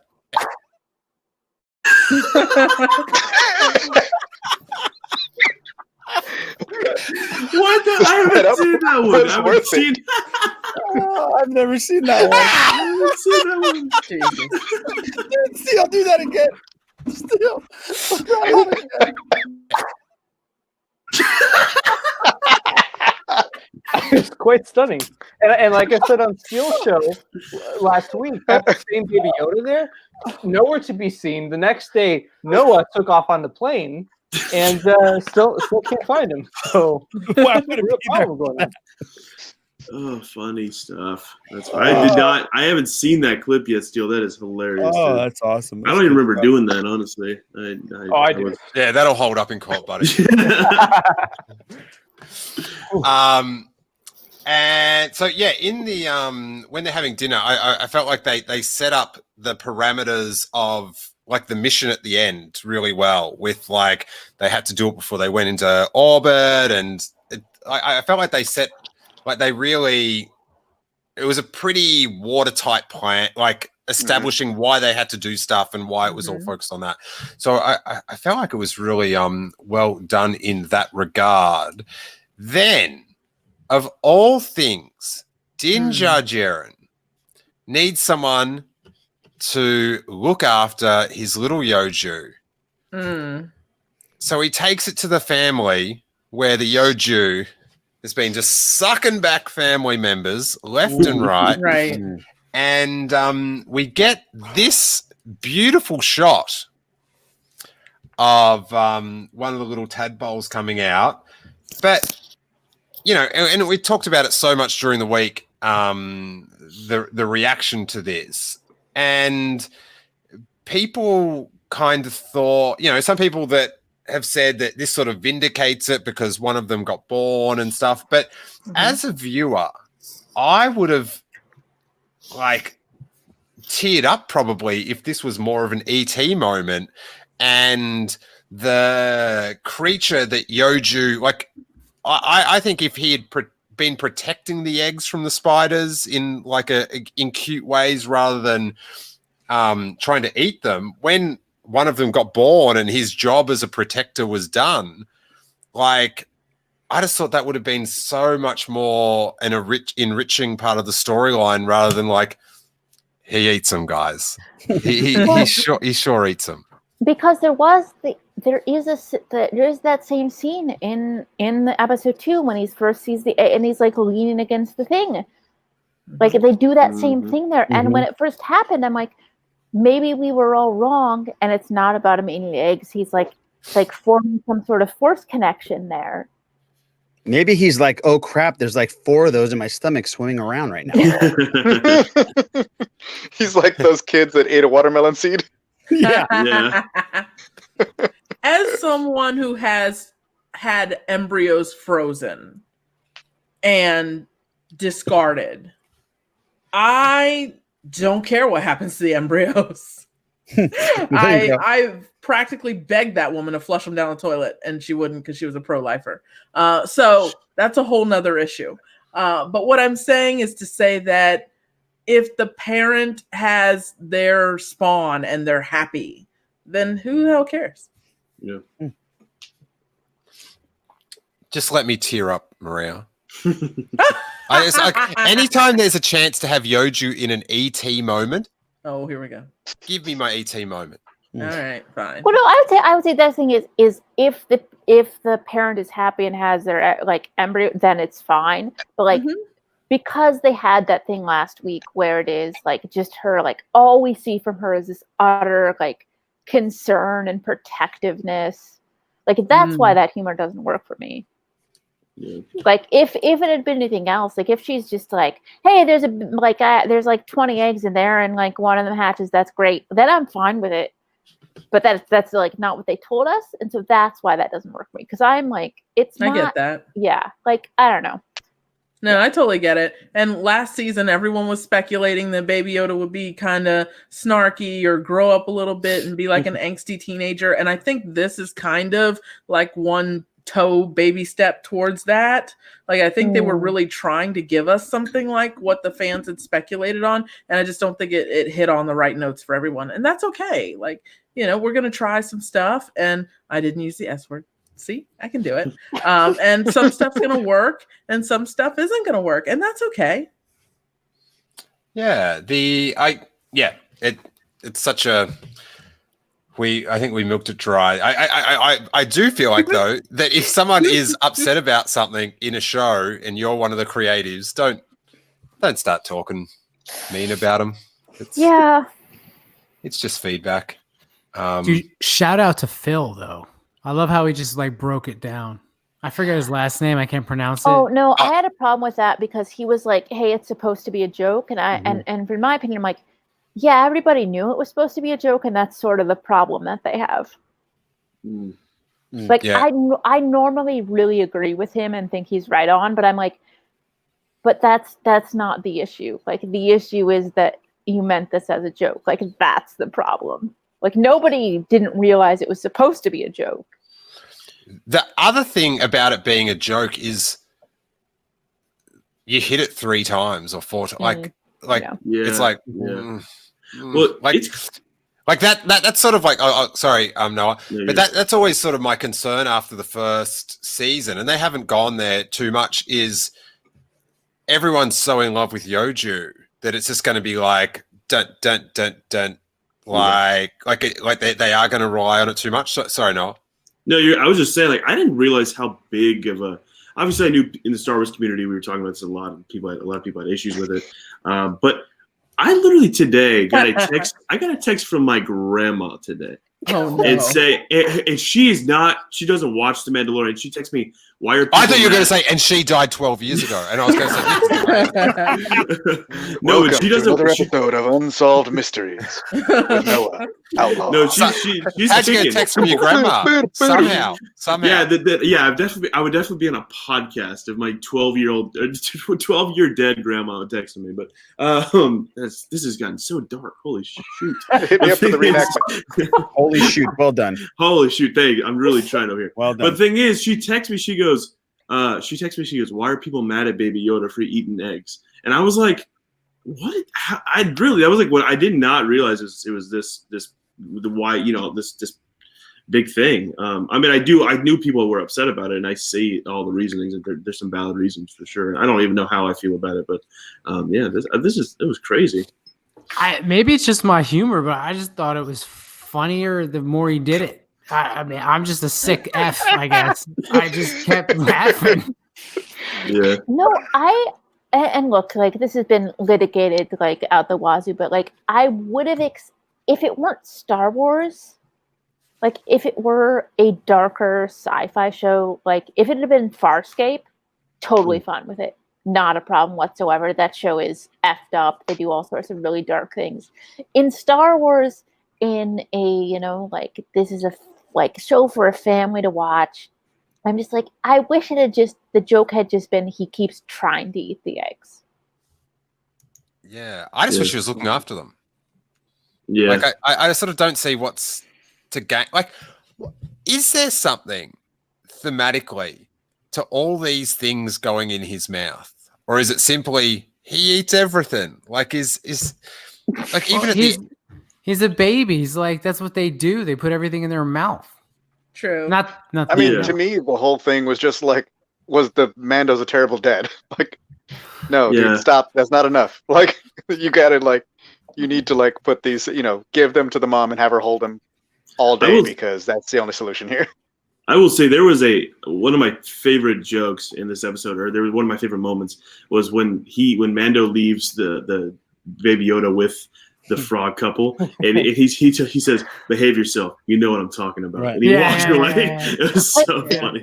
I was like, we all know what he's talking about. He's been trying. He's been trying to be a better dad, though. This season, if you notice, every episode he's been trying to give him a little bit more dad attention. Yeah. No, fuck no. I didn't say a word. Every episode he leaves him somewhere else. I know, but he's trying to give him life lessons. And when he's leaving him with somebody this time, and he's not just leaving him on an empty ship. That's right. Yep. Mm-hmm. That's right. Also, and when the wet Sarlacc or the water Sarlacc, whatever the heck that was. See, I said the wet Sarlacc. Mama Core. Wet Sarlacc did not sound good. Did it? Yeah. Oh, Lord. Wow. When the wet Sarlacc. What did they do to us? I don't know.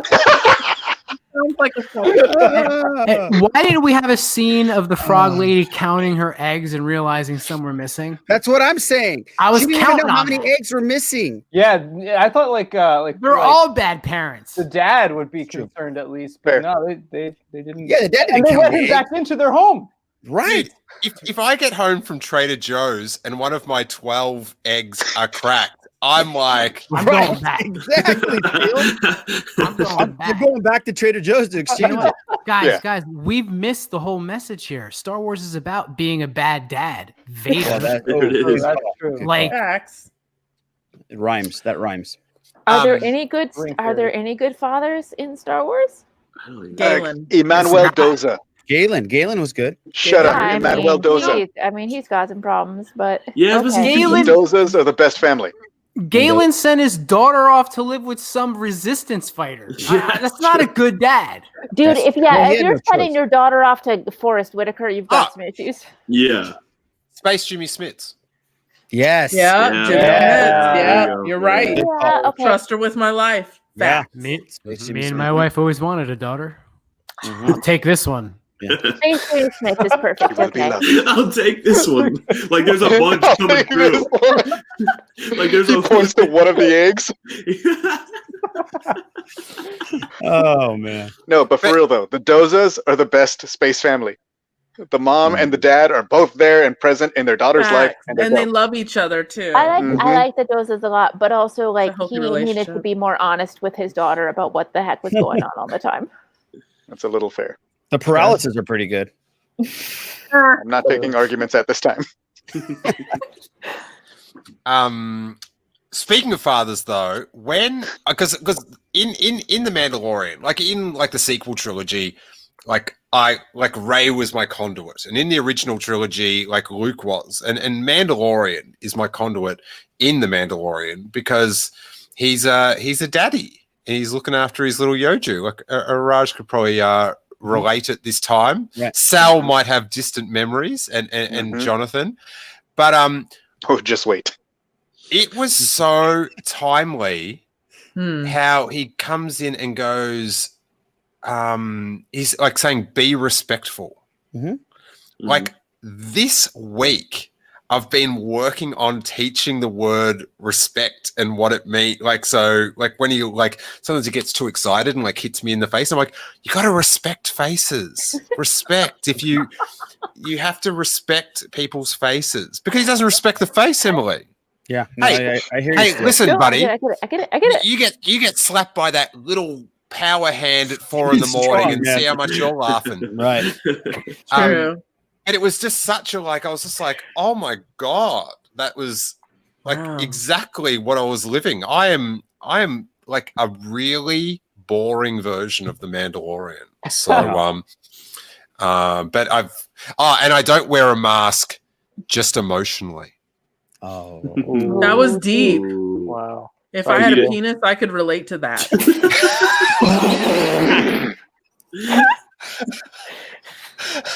What did they do to us? Not a swear word. Wet Sarlacc. I'm just gonna say that.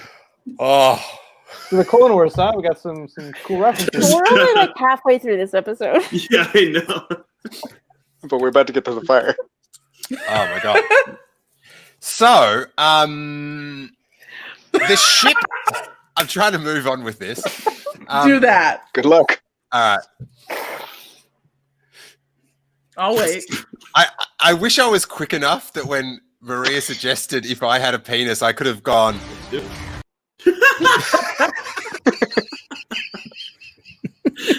Please. That's the best one. He just did a do-over live. God. Interesting. Oh, I did not think. I just love being used to that. included. Like, oh, these people have children, but I obviously don't. My favorite part of those parental videos. feelings. My favorite part of those videos. No, I was is- talking about dad feelings. Yeah. Okay. No, I feel like Sure. mothers. I feel like mothers know what they're like. They Yeah, you guys get it. you think I know what I'm doing? Oh my god! You are hilarious. I have no mom radar. My baby fell into a lake and I had to save her. Are At you least you serious? didn't push. At least you didn't push her to the lake. Dude. Like Steele did. she fell into a lake, and luckily there was a pro wrestler nearby. My baby's like Lois Lane. She's always in trouble. After drop kicking a Quarren, the pro wrestler was Right? able to do a nice sweet dive, Yeah. jetpack your baby out. Go for it. Listen, God. just let me relate to him as a father, all right? You can relate to him as a mother as well. Mhm. Do you, Maria? As a parent, I do. I Okay. do. Anyway, as I was trying to say, I had a good note here that almost exactly, this is like how well, like fast-paced this episode is, and this is kind of surprising. Exactly halfway in the episode is when the ship takes off for the final like action scene. So, wow, a lot was squeezed into that first 17 minutes. That's right. Yep. Yeah, I don't mind these 36-minute episodes if they're going to be like this. I Like, I know thought a lot the of people- episodes were supposed to be longer this season. Was Yeah, that I just like a Yeah, that's not what they true said. thing that That's we what they heard? said. John Yeah. Favreau said that they would be around the same time limit. Each week it's Right. dropped by 10 minutes. So John Favreau's a freaking liar. Yeah, he's Yeah. But I Which don't is, like, mind a it. weird I thing mean, to if lie we get about. that, I don't mind 36-minute episodes.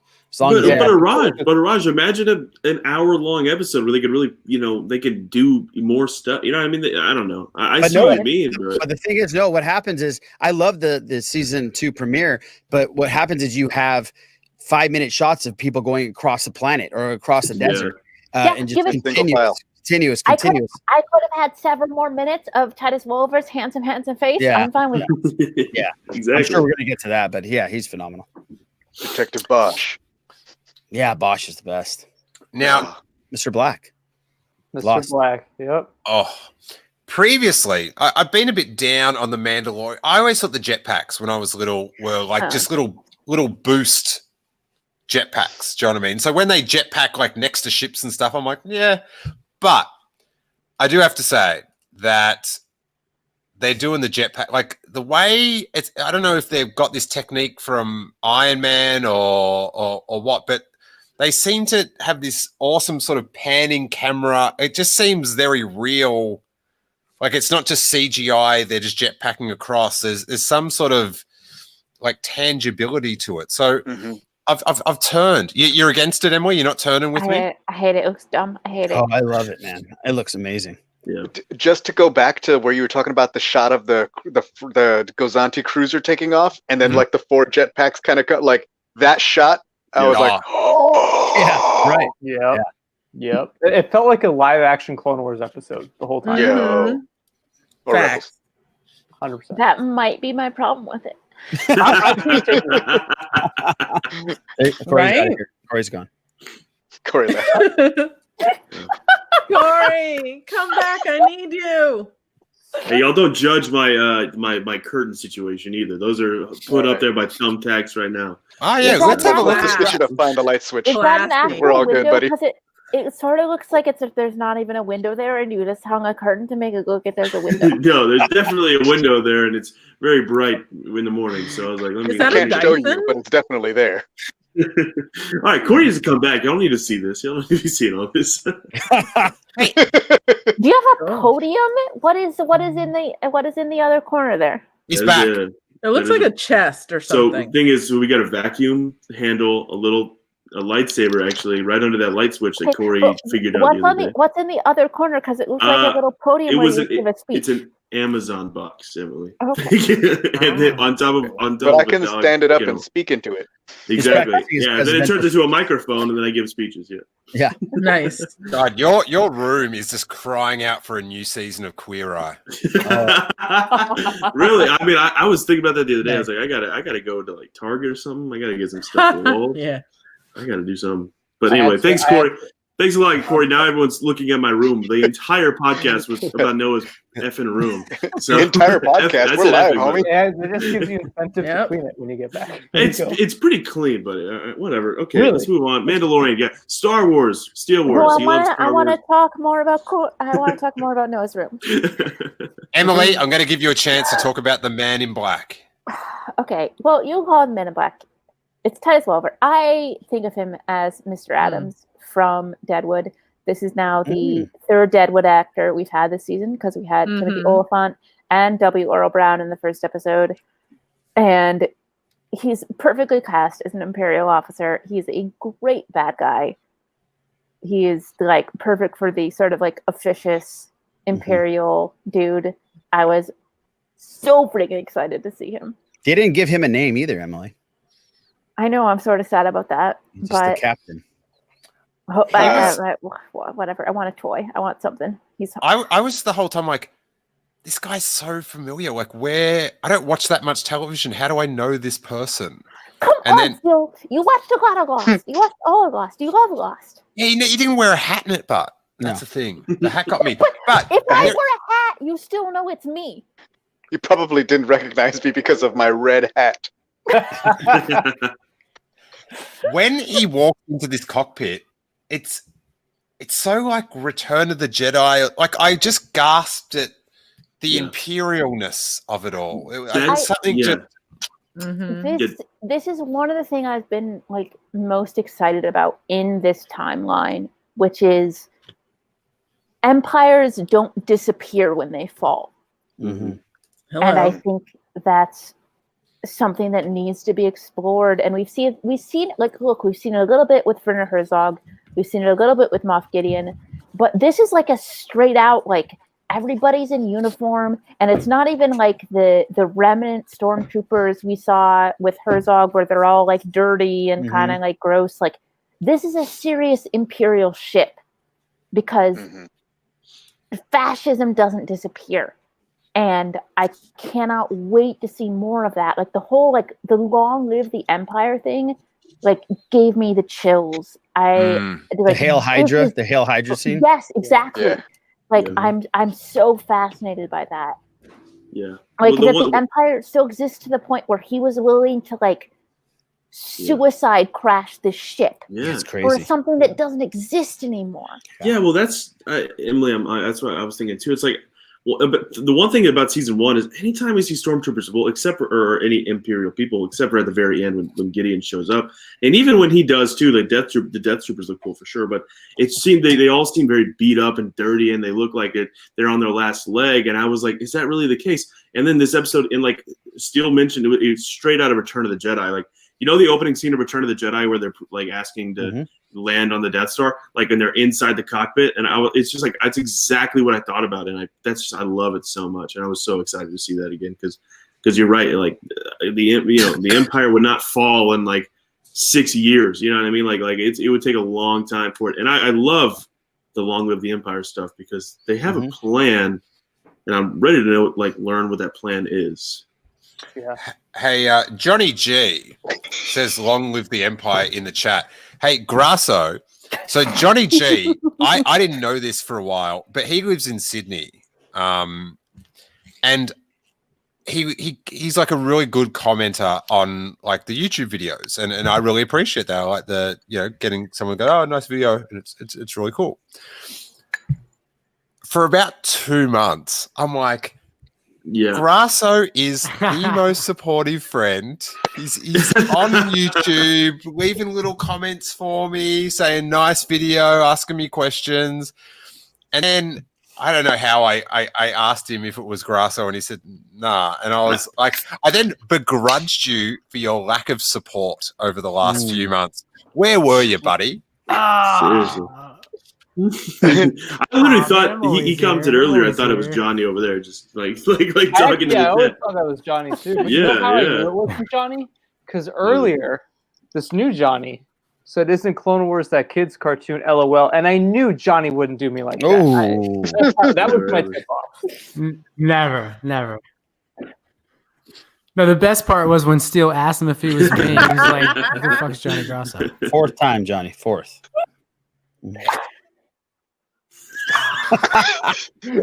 Real quick, just to piggyback off of some Titus Welliver love, I first saw this guy in a late 90s TV show about vampires called Kindred the Embraced. Oh my god. And he came in as like this super cool badass guy, and he's like young, and he like gets in the cop's face, and he's like, Eddie Fiore was stupid and brutal. I am neither of those things. And I was like, this guy is fire. And I didn't see him until like way years later.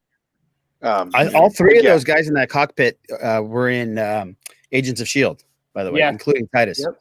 Oh, right. really? Yeah. Yep. All three of them, yeah.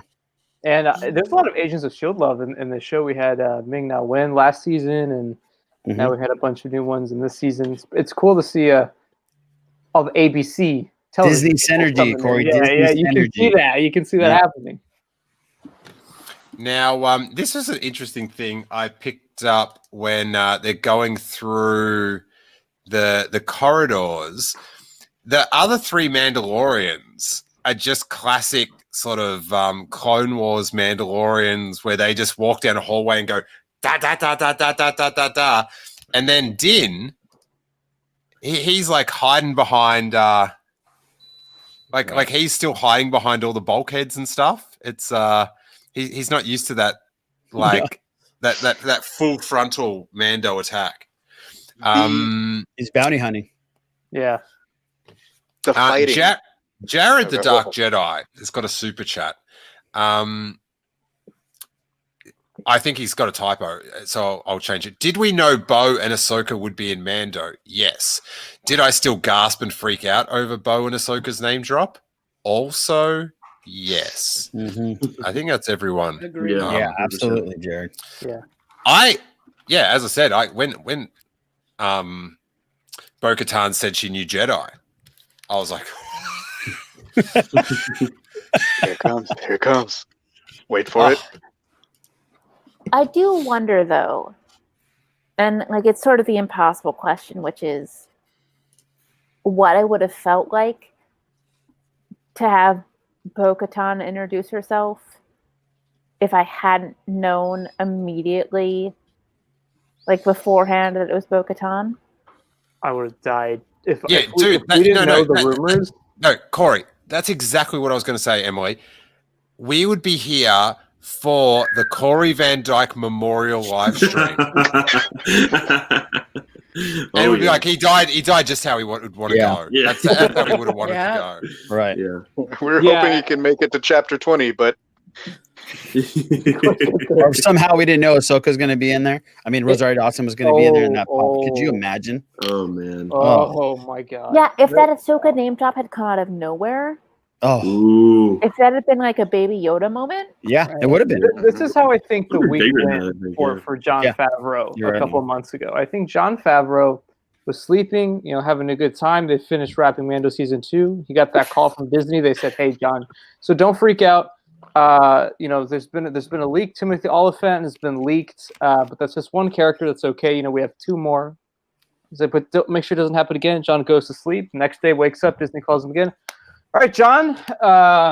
So Katie Sackhoff as Bo-Katan is leaked. We have a problem now on set for sure. I'm not liking this. Then he gets the 3rd call. John. So Captain Rex and Sabine, they're in Mandalorian, huh? What's going on? And the 4th call comes. Jon Favreau, look outside your window. Ahsoka Tano is leaked. It's been a pleasure, sir. Good luck in your future endeavors. This is it. And we've not heard from John since. We haven't. No. So I would say there's something might have happened. And then he wakes up and says, "Damn those Kessel Run transmission guys." Dang those guys. This is not my fault this time. No, I really relate to what Raj is saying, and to call back like a 1980s commercial, like Corey, I learned it by watching you. So to see you complain that all this came out when it is in fact that you and Noah taught me these things. Not complaining. Oh, no complaints, man. You gotta get those scoops, man. What he's talking about? I've seen that before. yeah, Corey. Like, you're the only reason I know this. I mean, could've had Corey's an like, I can't believe amazing- this is leaked. I Meanwhile, could have had an amazing surprise moment on the level with, oh my god, it's a Baby Yoda.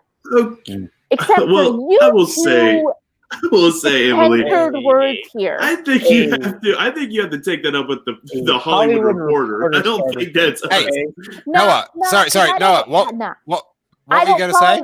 I don't. What were you going to say? I don't know follow what you people two are on. talking about. Okay, sorry. dude, Hollywood the hair. Reporter. When Hollywood Reporter dropped that and Slash Film, that was everywhere. Yeah, Let me- there was here's no the thing. avoiding that. Yeah. It's. But No, I don't follow the no. Hollywood Reporter. Yeah, Johnny doesn't I read. follow Noah. And I follow you He two. doesn't- Not you, Johnny G. Johnny This is Grasso. this is much worse than when Steele spoiled Wicket for me No. live on air. This is much What worse did than they that. I do? didn't even hear now with the can't do two it anymore. people who spoiled the surprise that I could have had.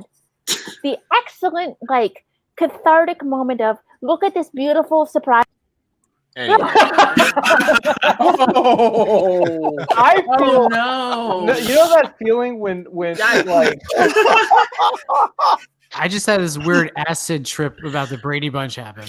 you guys know when like a sibling will throw like a glass at the wall and like the parent will come in and be like, "Who did that?" And then they're like, They "Oh, blame it on you. you did it." And then Yeah. "Oh, Fucking she you, didn't Emily. do it. Are like, no, it was her, and then of course the parent will believe the sibling. Yeah, right. This is Yeah, what's happening right now yeah, because absolutely. in fact we didn't report on this, No. so we are as innocent gets. Yes. Nah. No. Well, that's it. She said nah. So I'm just saying, when Corey calls or texts, I don't even answer him anymore. That explains it. All right. I guess what I'm saying is I gotta block Corey and Noah on Twitter. I guess. Yo, it's been real, but peace. Maria, the people want a puppy report. Give us the lowdown. Give us the. Hey, Ian, how's it going? He's my. Ian is my friend from Katana Cast. This is Prince. Prince, say hi to everyone. Oh, Yeah, say hi. Is his full name Prince Shizor? Please. No, it's Prince Christopher. I'm sorry. But when I looked at him, I just saw a little hairy man, and I said, "Oh my God, that's Prince." Steele, Prince is his last name. His first name is Jedi Prince. But yeah, he's a Chinese crested, and he just wanted some hugs. So here he is. oh. See, where is Love Prince you. getting his scoops from? That's not from us. Right? He needs scoops. He asks me all the time. Well, we're done with scoops now because Emily got upset, so we're done. No. I will be like DMing Emily now the scoops before we drop them. It's gonna be in all caps too. Catherine's got a question for Emily. Is this as bad as Brittany spoiling the end of Spider-Man for you? Look, in Brittany's defense, all that Brittany did was text me being like, "You have to go see Spider-Man," and I'm like, "Oh, so I guess Ben Mendelsohn shows up at the end of it," and I was correct. But No, well. See, this is another example of Emily blaming her friends over something. No, because there's like, again, Brittany should have known that what I would have been, because other friends of mine said, "Oh, I was going to tweet you that you should go see Spider-Man," but I knew that you would immediately figure out what that meant. So Yeah. It's like anytime after a Mandalorian episode where like something, other Mandalorians show up and someone just like tweets at Hawes at Blue Harvest Podcast and they say, "Oh my God, how's Hawes during this episode?" And I'm like, "Oh well, it's fucking Boba Fett's here again." That's it. Noah's gonna have to hit. Okay. There we go. Hey, I had one. I've been really good. I tell you, the man in black, he says to close the hatch. Lost reference.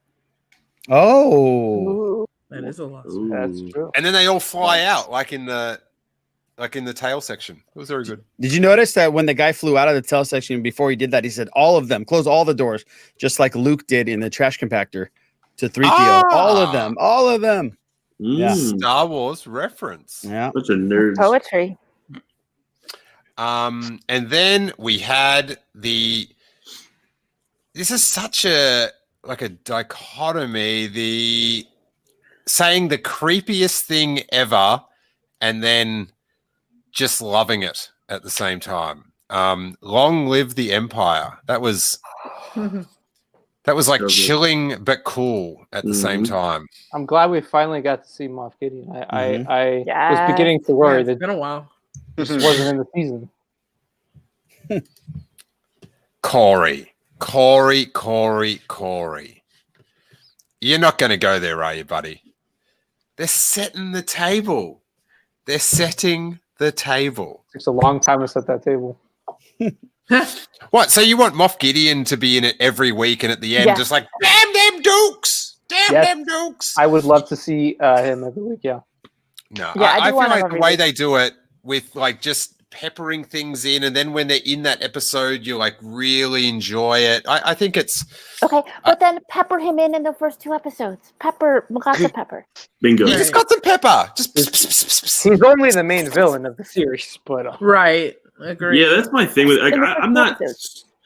super like he should be in it more, but it's like if you are gonna set him up as like this main villain, like at least have him there a little more than But popping up. he doesn't need to be. Like the adventure's going ahead, and then towards the end of the season, it's going to be Gideon. It better be. I better be. He's a busy guy, man. He's on like 9 shows. Because this Maybe. may say troubled things about my psyche, but him saying "Long live the Empire," hottest thing in Star Wars I've ever seen. Loved it. What I find ironic about this whole scene at this point in time is she's trying to get to Gideon for the Darksaber, and she's like standing in front of someone who's actually seen the Darksaber in action and doesn't describe what she's looking for to him. It's like He didn't see it, did he? Yeah. He wasn't in No, there. he cut himself out of the TIE fighter. Nobody He saw it. cut himself out of the TIE fighter with the Darksaber. So at that point, But he they would weren't have had there. to seen it. Yeah, but they were Yeah, gone. but they weren't there. Yeah, they were. Yeah, he already jetpacked away with Yoju. Yeah, Yeah. Oh. he, They doesn't even know. They don't even know Moff Gideon is alive for all we know. That's what I was That's thinking about true. the other day. That's Like true. they, True. they like, yeah. Damn they don't it. even True. know. Good point. Good point. Bo-Katan clearly does, though. Mhm. Yeah. Yeah, which I Yeah. guess. No, Gideon, because Bo-Katan doesn't know that was awesome. about the Mandalorian meeting, like fighting Gideon. So No. Yeah. Right. so Bo-Katan's just like, she doesn't know that they've interacted at Right. all. No. Right. No. Right. But she's standing there looking at her best lead to him and doesn't know it. Doesn't And realize. it's just Yeah. it's Doesn't realize it, frustrating. yeah. It's Yeah. frustrating to Yeah. me. Yeah. But yeah, the hologram was so dope. And then we go to this super sweet bit of action here with the Beskar just getting an absolute pelting Oh yeah. Right? through the hallway. Mhm. I love the way the Beskar, like, it's like a bulletproof vest where it does not, like, you don't get blasted by the bolt, but it hurts like Yeah. hell. Yeah. Yeah. Mhm. Like that was so dope. Yeah. I See, agree. right then and there, he shows him how the watch does it. Okay. Right. We're skipping over a lot of fighting, dude. But as soon as going back to the first fight scene, like where Bo-Katan comes out and does her Mhm. thing, she Yes. busts out the Oh, knife on yeah. multiple Yes. occasions, Yeah. and she Yes. goes just as hard Yeah. as she did when she rescued Kenobi on Mandalore. Yep. And it was super dope to see her use all those skills and them to keep that fight style. Well, and Super that's what's awesome. so great about it is how well it's translating, right? Because Mhm. I'm looking at it, I'm like, whoa, like the acrobatics of the scene and the way she's just, it's phenomenal. Love it. She did the same thing. And When the she ran and knife. she hit she hit the rolls and got on her knees and then hit the blade and then got up Yeah. and turned around. She hit all the beats and it was Oh, really sweet. good because Yeah. it Same immediately energy, reminded me of that. See, Catherine Neen's got the right attitude. I can't wait for the team up to take down Moff Gideon. That's what Right? I think it's excellent how they do it. And then, oh my stars, going very, very dark for Star Wars. The electric tooth of Yeah. death. Yeah. That was dope. Cyanide or Awesome. whatever. Yeah, I love that. I was kind of bummed to see that guy die though because I know, he's really right? cool. Yeah, Yeah.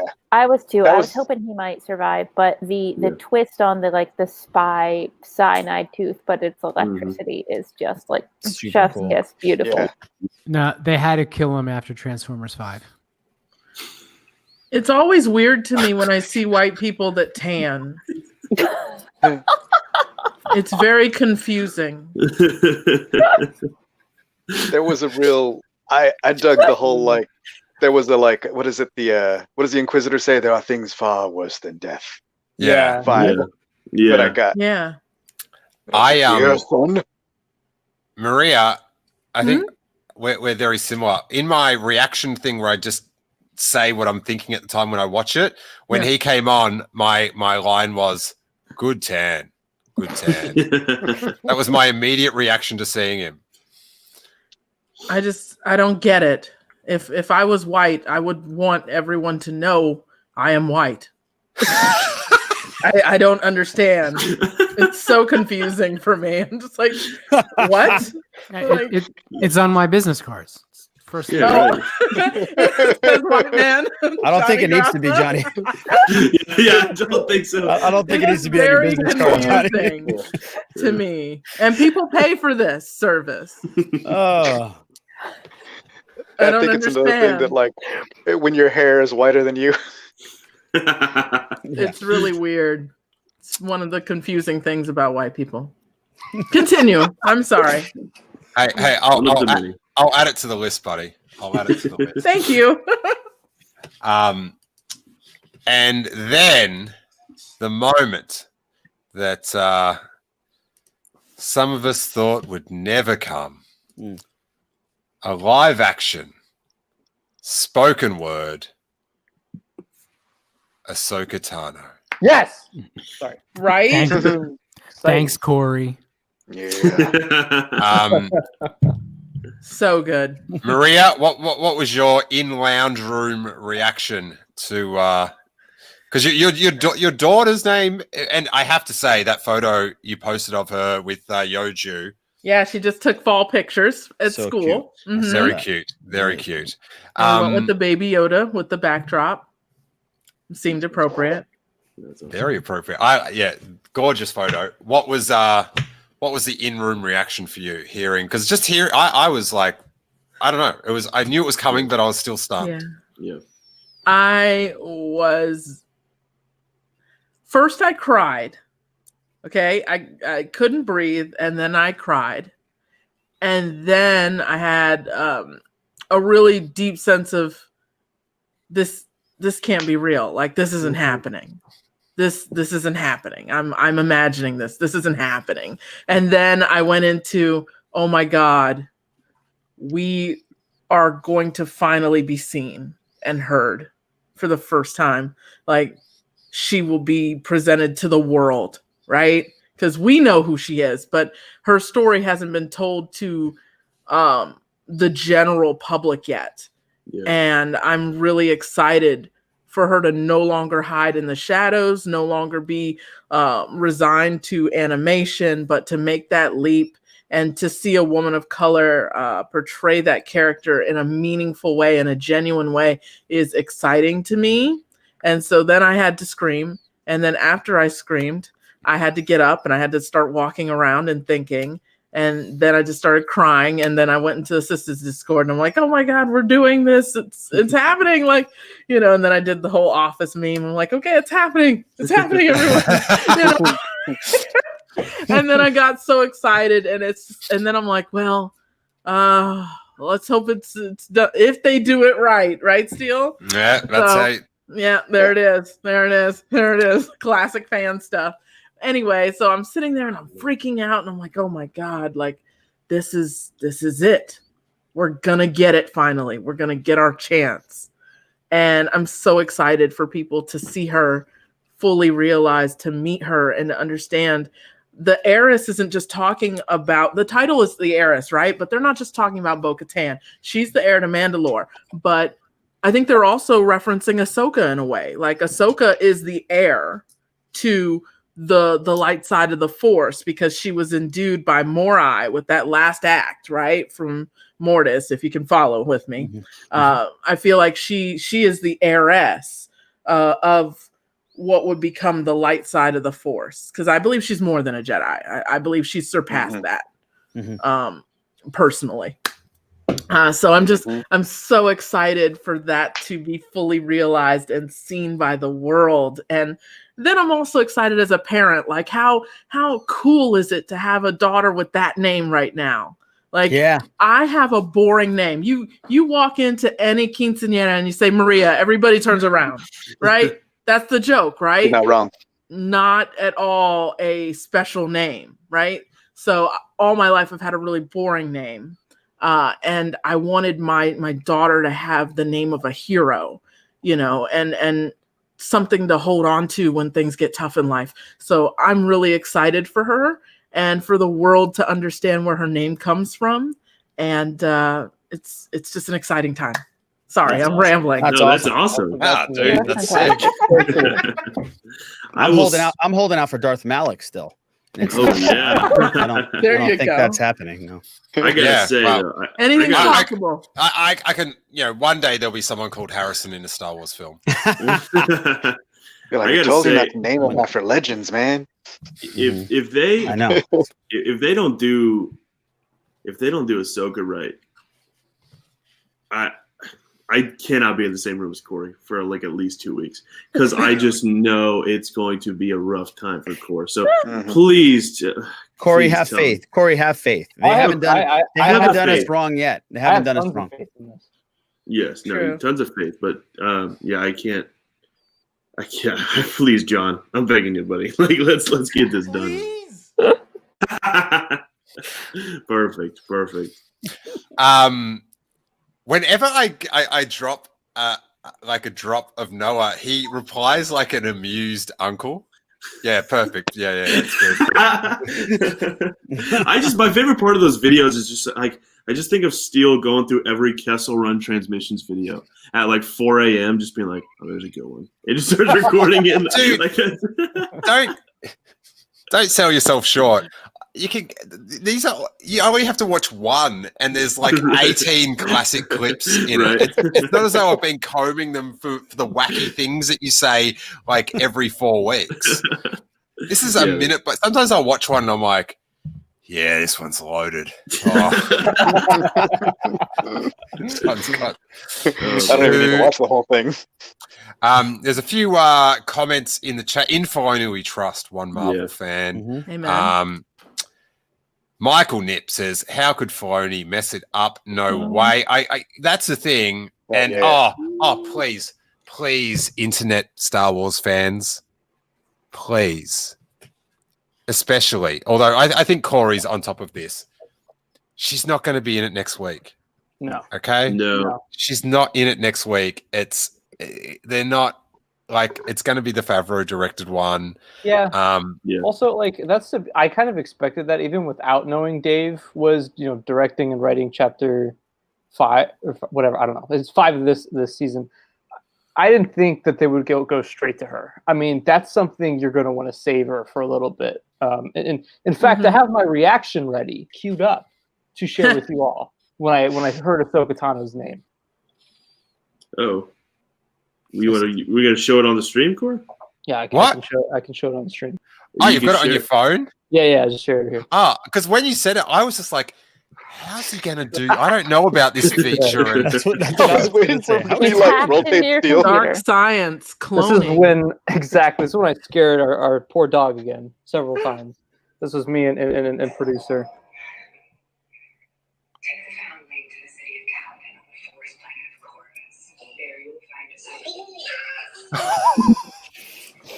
It's like the roller coaster snapshot when you're going downhill.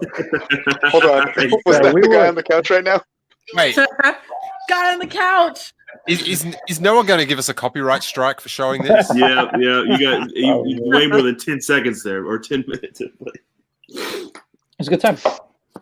I was almost waiting for you to show us a picture of Rosario Dawson as Ahsoka Tano. You want to see how she looks like? Emily would have a brain aneurysm if we did that and we showed Ahsoka on stream right now. I've got one. Wait there. Thanks, Sam. There we go. Oh, there it is. Dude, that is a first image. You heard it here. That is. I thought I'd never have to see that again after we shot that episode. I absolutely hate that. I hate that. If you thought you'd never have to see that again, then you have not spent nearly enough time with Steele, because of course you're going to have to see that again. It's just the one time I thought I'd be shown mercy by Steele Saunders here. But come on. First of all, mercy. Come on. Also, No Steele mercy. not There you feeding something into the dead ground. Come on. True. Hey, that planet. All right, let's chill out. That planet that Bo-Katan tells Mando to go to, isn't that in Battlefront? The first Battlefront? No. What's the name of the I planet? thought it was from the book. Oh, okay. Is it? I know. Yeah, the I name. thought I read some. I thought I read something. I didn't recognize it at all. No, the Core? name. I Was think it in the book? No, Raj, I think what you're talking about is the name of in Battlefront 2. That's Iden Versio's ship. That's the name of the ship there. Oh, it's the name of the ship. Yeah. Okay. It's I knew there was. Okay. wait a minute. There is an entry from Wikipedia here. Okay. It's probably about the ship. Okay, no, it was first mentioned in Mandalorian. Okay. Yeah, Okay. that's it. Okay. So the ship was name the Battlefront. Mm-hmm. I was going to ask if the Wikipedia entry was Thank you, Robbo. like Thanks, notated Robbo. to you too, but okay.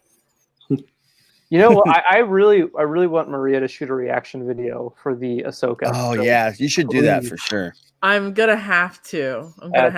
Yeah, you have to do that. How My old? Ahsoka bear finally came. My Build-A-Bear Ooh, for nice. Ahsoka. It came, but Nice. I'm saving it because Darth Vader brings our Christmas presents. So Oh, okay. we have to wait on that, and then I have to get Tom dressed up in the suit. Make sure he doesn't fall through the door. I want a reaction video of that. Hey, Well, TJ knows it's him now. So how old is Ahsoka, Maria? she is 2 years and 4 months, something Okay. like that. Like, She can't drink yet. will she get Fair. that? Like, that's like, does she know who like other Ahsoka is and stuff like that? Yes, she Yeah. knows. Yeah. She's watched Siege of Mandalore. She's seen Ashley on Aw. the Clone Aw. Wars reunion live stream. She pointed to her. She said, "Me Ahsoka too." Oh, She knows. Aw. She knows who Maybe that person is. Maybe Corey can send her one of the 46 autographs she has. Well, I want to get a cameo for her. I think Ooh. that would be Nice. cool. We were supposed to meet her in May, at the Comic-Con in Lexington, but it, COVID screwed it Oh, up. why did it get called off? Anyway, so yeah, I was wondering that too. right, right.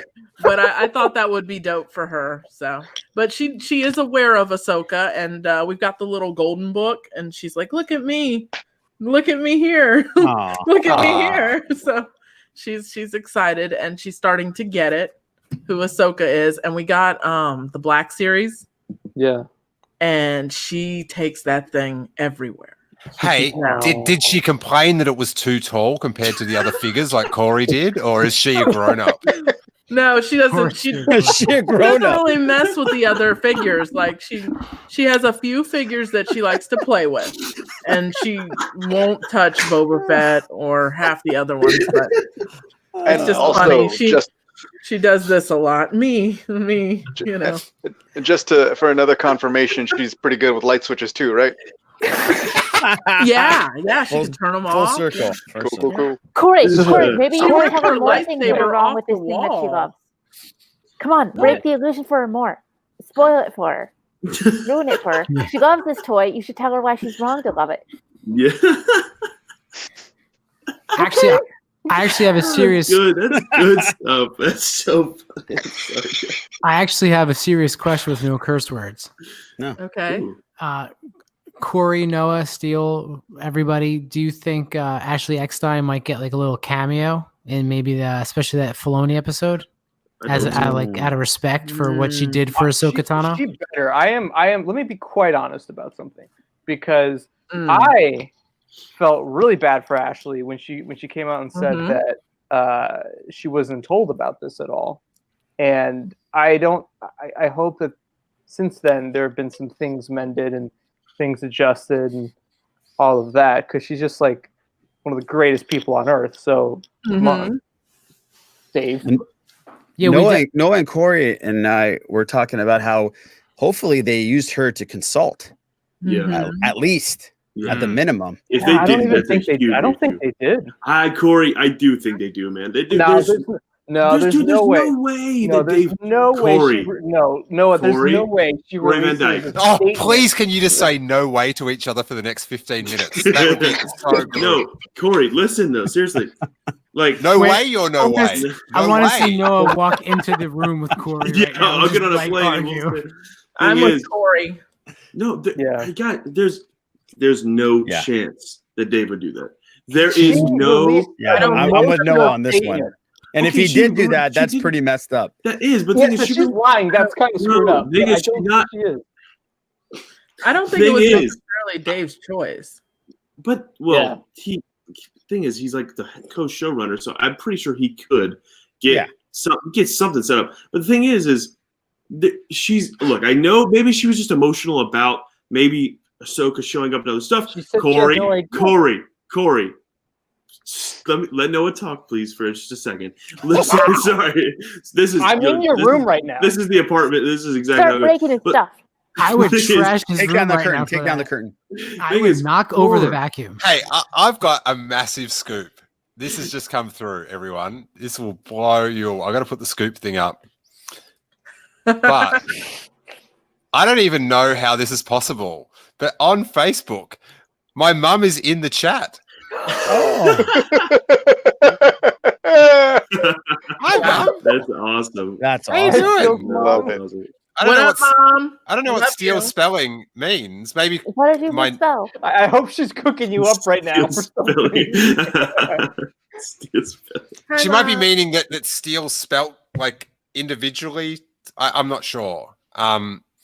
It's I like to it's think like she's to be ripping honest, into it's something. weird because I haven't spoken to her for 12 years. So She shot you a text. hey, mum, you're in the Checking chat. in. He's checking in. What an age! What an age! Where your Wow. mum's in the chat. That's awesome. I was And- hoping that Ashley would stay as the voice. So I'm really sad Oh, to I not. can't. There's no way. There's no way Rosario Dawson's gonna take the role and have her not speak. No, There's yeah. Yeah, Also, and I get there's Dubbing is always certain obvious.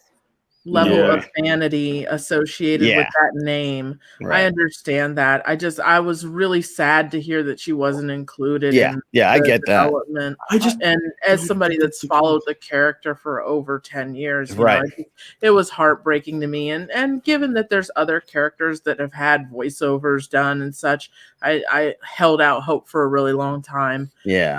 But you know, hopefully Rosario Dawson will do okay in the role. I would have liked to see someone a little bit more positive get the role, but we Yeah. have what we have, and I will deal with it.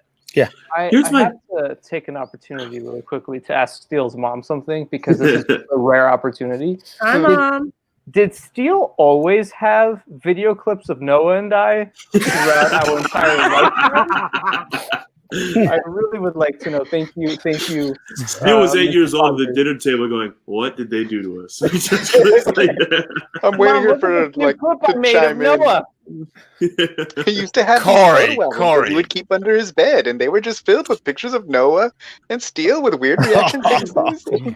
You know how Corey. most kids would have the volcano science projects? Well, Steele had you guys. I think you're wrong. grasping for straws. It looks. Yeah. I'm sorry, but actually, to Maria's point, I love Ashley, and I hope that she does have a cameo in the series or something. I do understand why they wouldn't like if they don't use her voice, that's okay. I know they want to, the plan for Ahsoka here isn't, for a cameo appearance for Ahsoka. It's for a full series. This is a spinoff for her own show. So I feel like if they only wanted to show Ahsoka, in a little role, they would bring Ashley for that to do the voice. But because they want to do have a long-term plan for Ahsoka, you need to cast somebody that is going to do everything for X amount of time, So I think that's why. So Corey, all right, thank you. The thing is the reason I don't think that first, there's a few reasons. Dave would never let that happen. Two, it's not like this was officially from Lucasfilm. This is the Hollywood Reporter. This is a rumor. Ashley Eckstein, if she did have a conversation, is not going to be on Instagram going, yeah, I talked to her. I'm confirming it. She's not going to do that. Now, her post was really vague, Corey. No, it was not vague. No, It's vague. I'm going to pull the post up. But listen, the post was right when she got the role, right when Rosario Dawson signed on. So it could have been, hey, I'm upset right now. And then a month later, hey, Dave Filoni wants me to go consult her and talk to her. She's definitely going to go do it. I mean, it's a no-brainer if they ask her. I would like to actually read this out because I think that's okay. No way, Corey. Here's what it's no shit. Listen. Here we go. This is can I steal? Buddy, yeah, but he doesn't care. But just go. He's no, I'm getting you up. Oh hell yeah! Thank you. Oh, wait. I'm sorry. You can say hell, dude. That's not. Yeah. But is this sort of upsetting for you? What happened to her? I just want people to know. Because if you want to be, if you want to be consoled by an old friend, here we go. Oh. Hey, I'm down for this. Let's go. I'm down. It's my pal. All right, Toro. So she says, never thought I'd see Toro in my room. Jeez. She put this in quotes: "When people need you, you help them no matter what." When I recorded this line for Ahsoka Tano for the final, and this is when it came out that she was from the Hollywood Reporter. Hey, can you read it even faster so I can't tell what you're saying? With more When empathy. I recorded this line for Ahsoka Tano for the final season of Star Wars: The Clone Wars, I decided this was going to be my personal motto for 2020. I knew I wanted to dedicate and use the platform I am given as an actress to help people. I had no idea how true or important that motto would become for not only myself, but for all of us in 2020. I also have a belief that you help people with no expectations of receiving anything in return. However, as I write this message, it's really hard to put into words my appreciation for all of the help Star Wars fans have given me, because I was truly not expecting the outpour of kindness I received. I wake up every day with the mission to spread hope and light, and my heart is bursting with gratitude after being the recipient of so much love from our Star Wars community. From the bottom of my heart, I want to thank you. Last week, a rumor was released about Ahsoka Tano being in Season 2 of The Mandalorian. I've read all of your questions and comments about the story, and thank you for your patience as I've taken the much-needed time to sort through these questions. The truth is, I am not involved in The Mandalorian. I can't answer questions for something I have not been a part of. I am an actress and have performed in all types of mediums: live action, film, television, theater, voiceover, hosting, and it has been my dream for 14 years to continue to play Ahsoka Tano in all forms. I will continue to be grateful for opportunities to help create stories for Ahsoka Tano, and I'm always happy to see her legacy continue. I am only one member of a tremendously talented team of people that it takes to bring Ahsoka Tano to life. The final decisions for Ahsoka are not mine to make, and I cannot comment on something that I know nothing about. However, what I can comment on are my feelings of awe and appreciation for all of your kind words and messages. I've read them all. I wish I could reply to each and every one of you to express my sincere appreciation, because the response has been such a beautiful expression of help, love, and light for me and our community. I want to let you know how much I care. I want to let you know that I see you, and I only wish you knew how much I care. We all want to be heard, seen, appreciated, and visible. One of the worst feelings in the world is to feel invisible. Well, I see you. I know you see me, and because of the power of Ahsoka Tano and Star Wars, I hope we will continue to see each other and how we can help one another no matter what. We will get through this trying time by helping each other. Ahsoka now lives in all of us, and I believe Ahsoka represents what's good in all of us. I really do ask myself every day, what would Ahsoka do? Because I strive to be a real-life Ahsoka Tano, and we can all be a real-life Ahsoka Tano. Okay, and then the rest is basically talking about Clone Wars some more, because it aired that day. So my point is, I've got that post up, and then there's like this Noah Outlaw underneath commenting, "I think you're lying." As Ian, right. That As post somebody was who really sad. speaks fluent passive aggressive, she had no idea they were bringing her on the live action. Exactly. Yeah. Okay. I will say. Yeah, I agree with that. Been a while since I read that post. Yeah, but here's the thing: when was that post? Was the post right when they signed her? Yes, it was when the rumor came out. Yeah, it was when the hard rumor came out. So that doesn't mean that Filoni a month later asked her to come in and try to help out. Yeah. No, because the scenes were already shot. The scenes were already shot. Oh, they were already shot. They were already shot. Oh, well then, no, yeah, you're wrong, Noah. Like, no they were way. they were shooting season 2 before season 1 aired. Like exactly, right? They were already shooting. There's no way they asked her. Well, listen, Corey, but here's the deal: we don't know, because Corey, we also know that they were shooting Ahsoka stuff not too long ago. Literally, they shot one. They shot one scene. But still, I don't know. Maybe that scene in the trailer. Oh, sorry. Kick off. Ooh, thanks, buddy. remember when Rogue One was coming out and they asked Ian McDiarmid if he was in Rogue One, and he just said no. Those were the good old days. Yeah, right. No. He's like, what? He's like, what's Rogue One?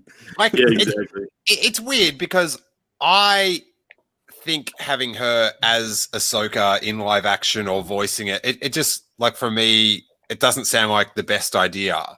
But that Instagram post, I feel it. Like, do you know what I mean? Like, she's put her heart and soul into it. And yeah, she's hurt. And it's sort of easy to sort of say from afar, like, well, you got to do all this stuff, and now it's like it's like I can see where she's coming from, because she has like there's few people that have had a role in Star Wars and then poured so much more into it. Yeah, like you know, she's really like connected with the fans. if she was any more connected as an actor into Star Wars fandom, she'd be doing cash-only autographs in some weird side room. You know what I'm saying? Right. Yeah. And clothing lines.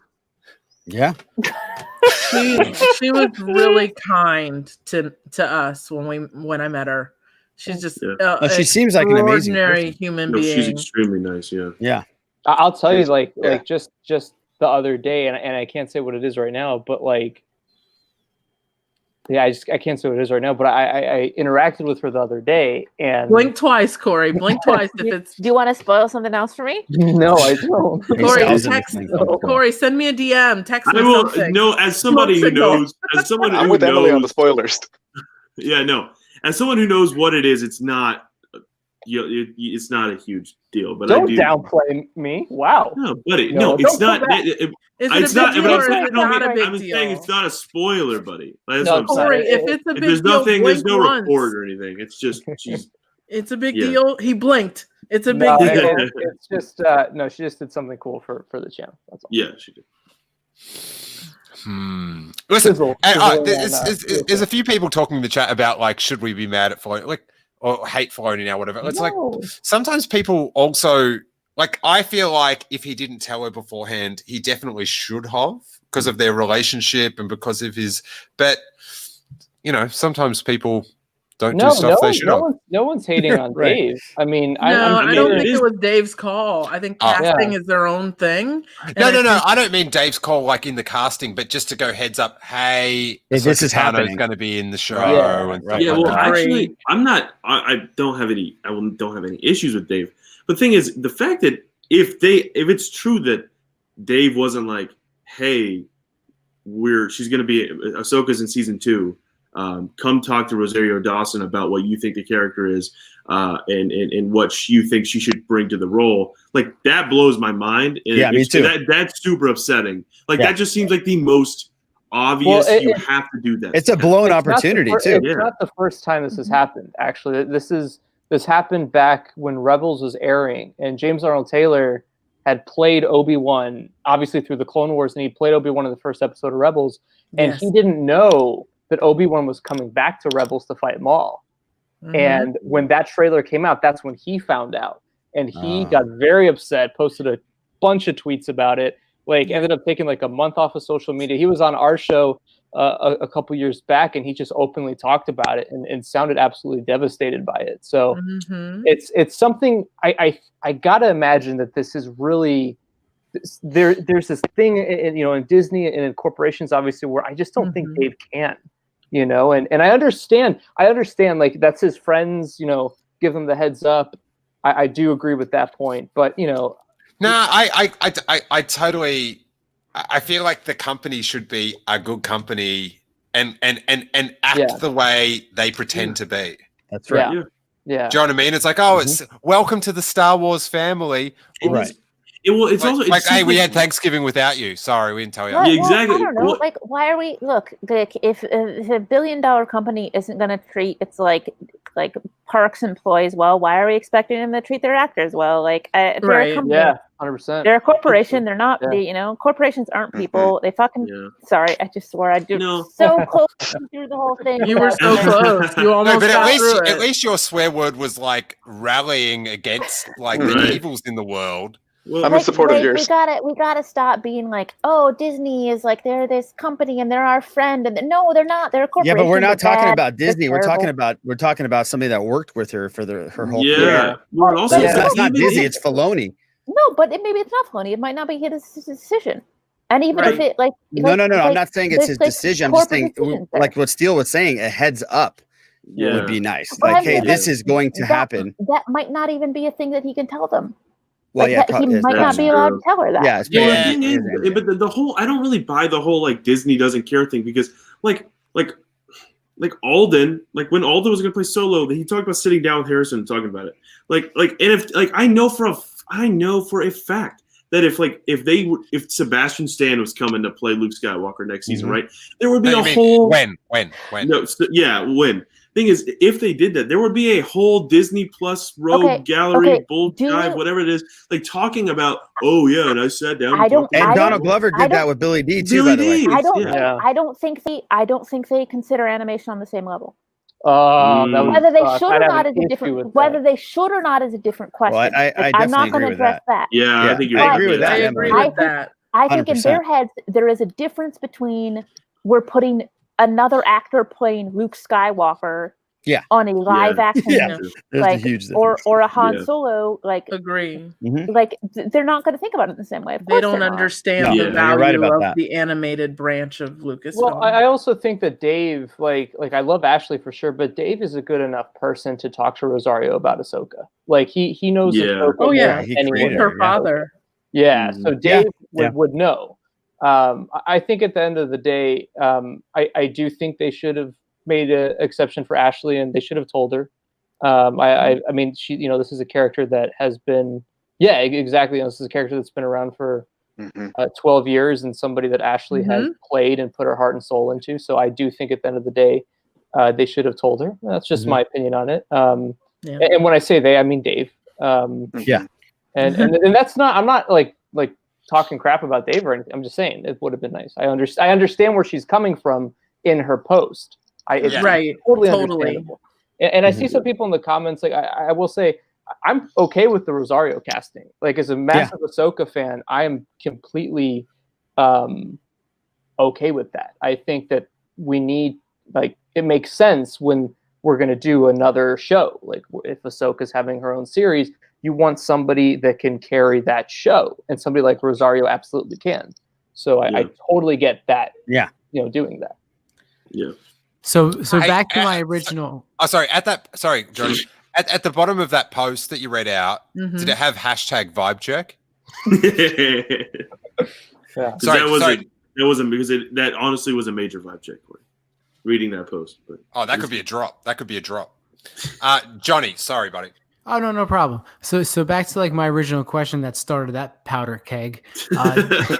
Do you think that out of respect for what she did for the Ahsoka Tano character that they're going to give her a live action cameo in that episode? Because I personally would love to see it, and it would almost be like a thank you to Ashley. That would be great. Well, I don't think it's going to happen because it had already filmed. It'd be done.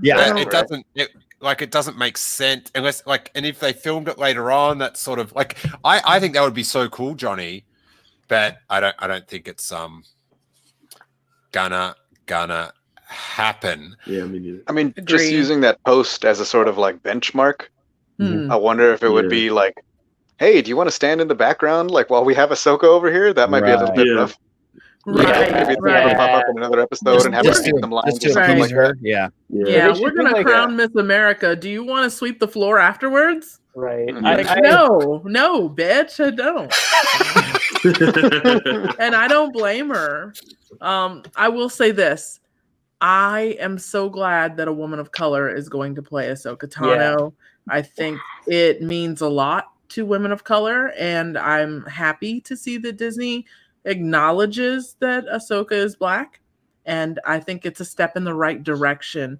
And I hope that John Boyega's recent feedback will change some of the ways that they interact with people of color. Yeah. Well, and also Rosario Dawson has been people have fan casted her for years, and she's always been excited about that idea. I mean, ever since 2013, 2014, she's always tweeted out I would love this #Ahsoka lift. So when an actor's doing that gets me really excited, knowing that they know the level of love that this character, brings to the fans. And so Rosario's very aware of that. Yeah. Look, I got to be honest. I wish it was basically any other woman of color playing her, given her right. I always wanted to be Beyonce, history with the trans community that is not great. We already have some issues there with Gina Carano, and I feel like it has been largely erased by people who are super excited to see Ahsoka. And don't get me wrong, I think it's as much as I don't like the Clone Wars aren't my Star Wars because I didn't watch it when it was first out. I like watched it for the first time 2 years ago. It's not my connection.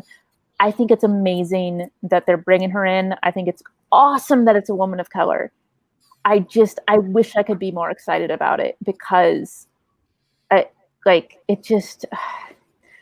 feel you on that, but I also like the way I look at it, especially everything that's going on there is, there's nothing obviously concrete with that. So I don't want to like rush. Like I'm trying not to have that in my head when I see this happen, just because if there was something there that I was like, yeah, of course, but there's really not. So I don't know. I hope we don't get Shock T from episode 2. Like I'm hoping it looks good. Jesus Christ. Yeah, 100%. No, yeah, it'll be good. I have faith. Yeah. I just hope she's not too tall. So does Corey. Oh man. I would have been more excited if I didn't know about it 2 months ago. Corey. Yeah, Corey. I didn't do this. Corey, man, what have you been doing over there on the Kessel Run trains? How dare you? The lesson is everyone I should love unfollow Corey. I'm with you, Corey. I didn't do this. But if I had known before Hollywood Reporter, I would have done this. So. Oh yeah. Oh yeah. For the record, I'm just busting chops. I eat spoilers up like. Oh yeah, I know, Johnny. I'm very aware. I'm not busting chops. I genuinely don't like Corey. Really? Okay. Tonight's going. It's cooking Corey up. We love you, buddy. We love I've decided you, to have Corey. a fight with like the nicest person in Star Wars, but that's what I've decided to do. Sean Hoffman is saying, I hope she looks exactly like the Hasbro box art. I agree. That would be great. Dead ringer. Look at that. That would be so good. Maria, that guy doesn't have a tan. Yeah, that guy looks like a white guy. Yeah. He's Colombian too. Congratulations on staying white. I wanted him to eat it. Johnny Grasso. Johnny Grasso. I did. Read the room. I was waiting for it. That is a frog person. Anyway, the Yoju seeing the error of his ways and looking after little frog guy was pretty sweet. Pretty sweet. I enjoyed it. And then the final deal was the flight away, leaving zooming off to their next adventure, which again, please everyone realize it's not to go find Ahsoka Tano. They are going to Navarro next week. They've got a vehicle that needs fixing, and they're going to hold off.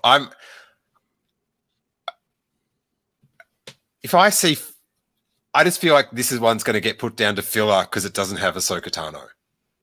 Like I don't think Or so. Boba Fett. I hope not. I got Boba Fett looming. This is the Carl Weathers directed one, isn't it? Yeah, Yeah. and it makes sense to go back to Grief and Cara right now. I mean, we're kind of in that midway point, and they're still technically one of the the two main characters in the series as well. Yeah. So they're on all the posters, so they should be included right now. We've got that was good. Yeah, that was sick. And this is an interesting Star Wars factoid. 333 Tom Don says Ahsoka is the same height of Vader. No. Is that in toy or is that canon? I hope it's canon. Yeah. No way. Not fact at all. It's absolutely not even close. I don't see that, but that's Johnny, okay. go get your toys. Check. So I feel like out of all the footage that we've seen in the trailers, we've only got the speeder bikes jumping, the Mando jetpacking off the cliff, Grief Karga on Navarro, and the TIE fighters blowing up, and then we're out of footage. Blue guy. Blue guy. Yeah, the blue guy comes back. Blue guy's coming back. That's right. I love how they've used all the footage. Horatio Sant. Yeah. Yeah. Jinx, you owe me a Coke. Y'all give each other 5. One of those Galaxy's Edge Cokes in the weird bottle. Yes, $20.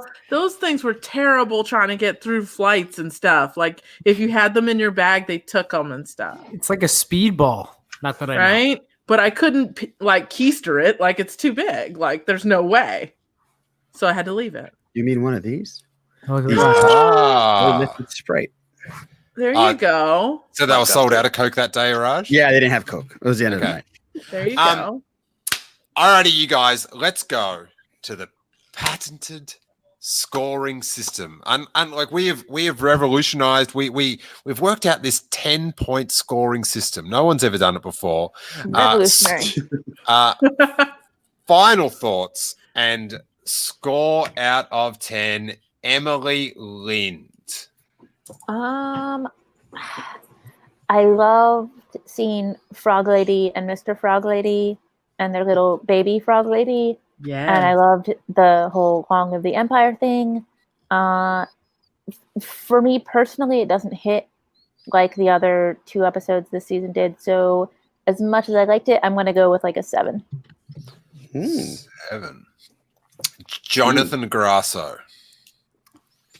This is my second favorite episode out of all of them, 1 and 2 combined. So I got to give it a 9.9. I'm going to have to go with 10 because I've got all this weird OCD stuff and it's round it up. I could offer you a 9.5. All right, deal. Okay. Maria. I mean, look, we got the boss, right? We got a sweet Ahsoka Tano reference. We got Bo-Katan. We've got friggin' Mandalorians left and right. It's a 10, baby. There's no other way to say it. It's 10. Dude, it's a 10, baby. That's a drop. I'm grabbing that one. Let's go down to Araj. I'm going to give it a 9 only because I think they have something up their sleeve and I'm holding off on the 10. So I'll give it a 9. And it was everything that I want a Star Wars live action show to be. So I'm very excited. Absolutely. Yeah. Noah Van Outlaw. Yeah, I'm going to do a straight 10 out of 10. I mean, this is my favorite episode of The Mandalorian, I think. So, both seasons, Noah? Both seasons. Yeah, both. It was so fun seeing Bo. It was just the best thing I've ever seen. Hey, well, hold up. Here, somebody else wants to give their 10 out of 10 or 1 out of 10. Here.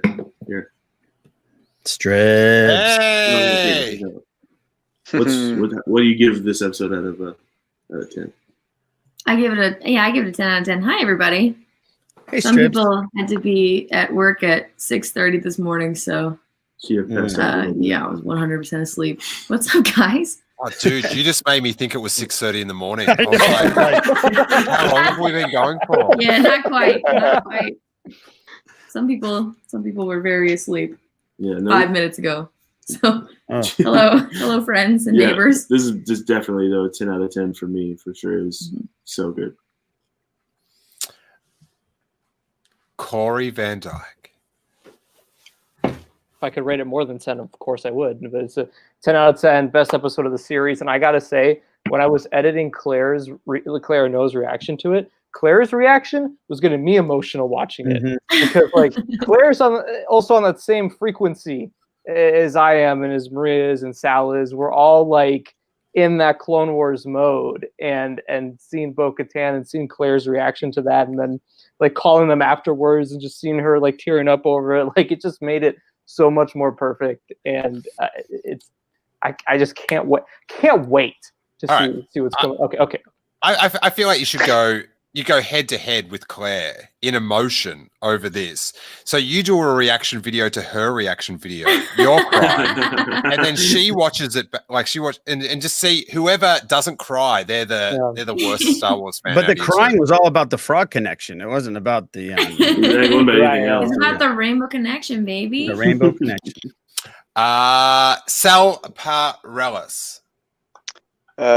I'm going with a 10 too. This is the best episode of the series. I feel like the opposite of Homer Simpson, where he's like, "This is the worst day of your life so far." The best episode so far. Yeah. Darksaber's gonna be coming sometime. Yeah, that's what I held up. Everything that this needed to be, it was. It wasn't the episode with lightsabers. I'm so happy with Mando's throwing down, like hand-to-hand fighting, Bo-Katan using the knife, the gaunt knife, like all of that is fire. Hieronymus Bosch, like taking the ship down. Like there's just so much good stuff. Frog happiness couple. Love the frog happiness. 10 out of 10. It hit all my beats. I think I had episode 1 as a 9 and last week as a 7. And I'm just gonna have to watch Corey's face as I score this one. I'm gonna go. It was a great episode. Oh, look at how angry he's getting. But Wasn't my favorite. Not my favorite of the season. I like the Cobb Vanth thing. I just loved. Okay. I'm going an 8. Ooh. Really? You're delusional. You and your Toro-filled mind. Look at his house. This is the problem. In what spoiled world you live in is an 8 a bad Yeah, I was score? gonna say, Corey, I think that's pretty solid, honestly. I was expecting like a 7 or something. Look how upset he is, Steele. He is really upset. Shows what you know. Like You never look everything's at the gotta camera, be like look at him. 5 gold stars or else it's like a piece of crap. No, an 8 is a good score. Exactly. Exactly. I'm really sad. Easy for you to say, honey. You've never been called an 8 by a man. I have. It's not great. You're a 10. Dude, I'd kill to be called 8 and 8. So would I. To have a man call me an 8. Give me a 6. I'm fine.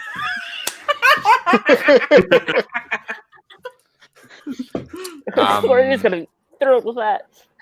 So, on our scores, our roundtable averages, episode was it chapter 9? The season premiere got an 8.3 average across all the panelists. Last week got a 7.75. This episode just tops out a little bit over an average of 9. So Corey's very Corey's mad that this episode got a 9 average. No, I think that's great. Bravo. You're an 8, Bravo. I don't care what anybody says. Fuck them. I love seeing Skeletor on that skin rug. Oh, It does it for me, baby. That's the only Bravo I know. this is Maria dropped another one, so Noah, you're gonna have to do it again.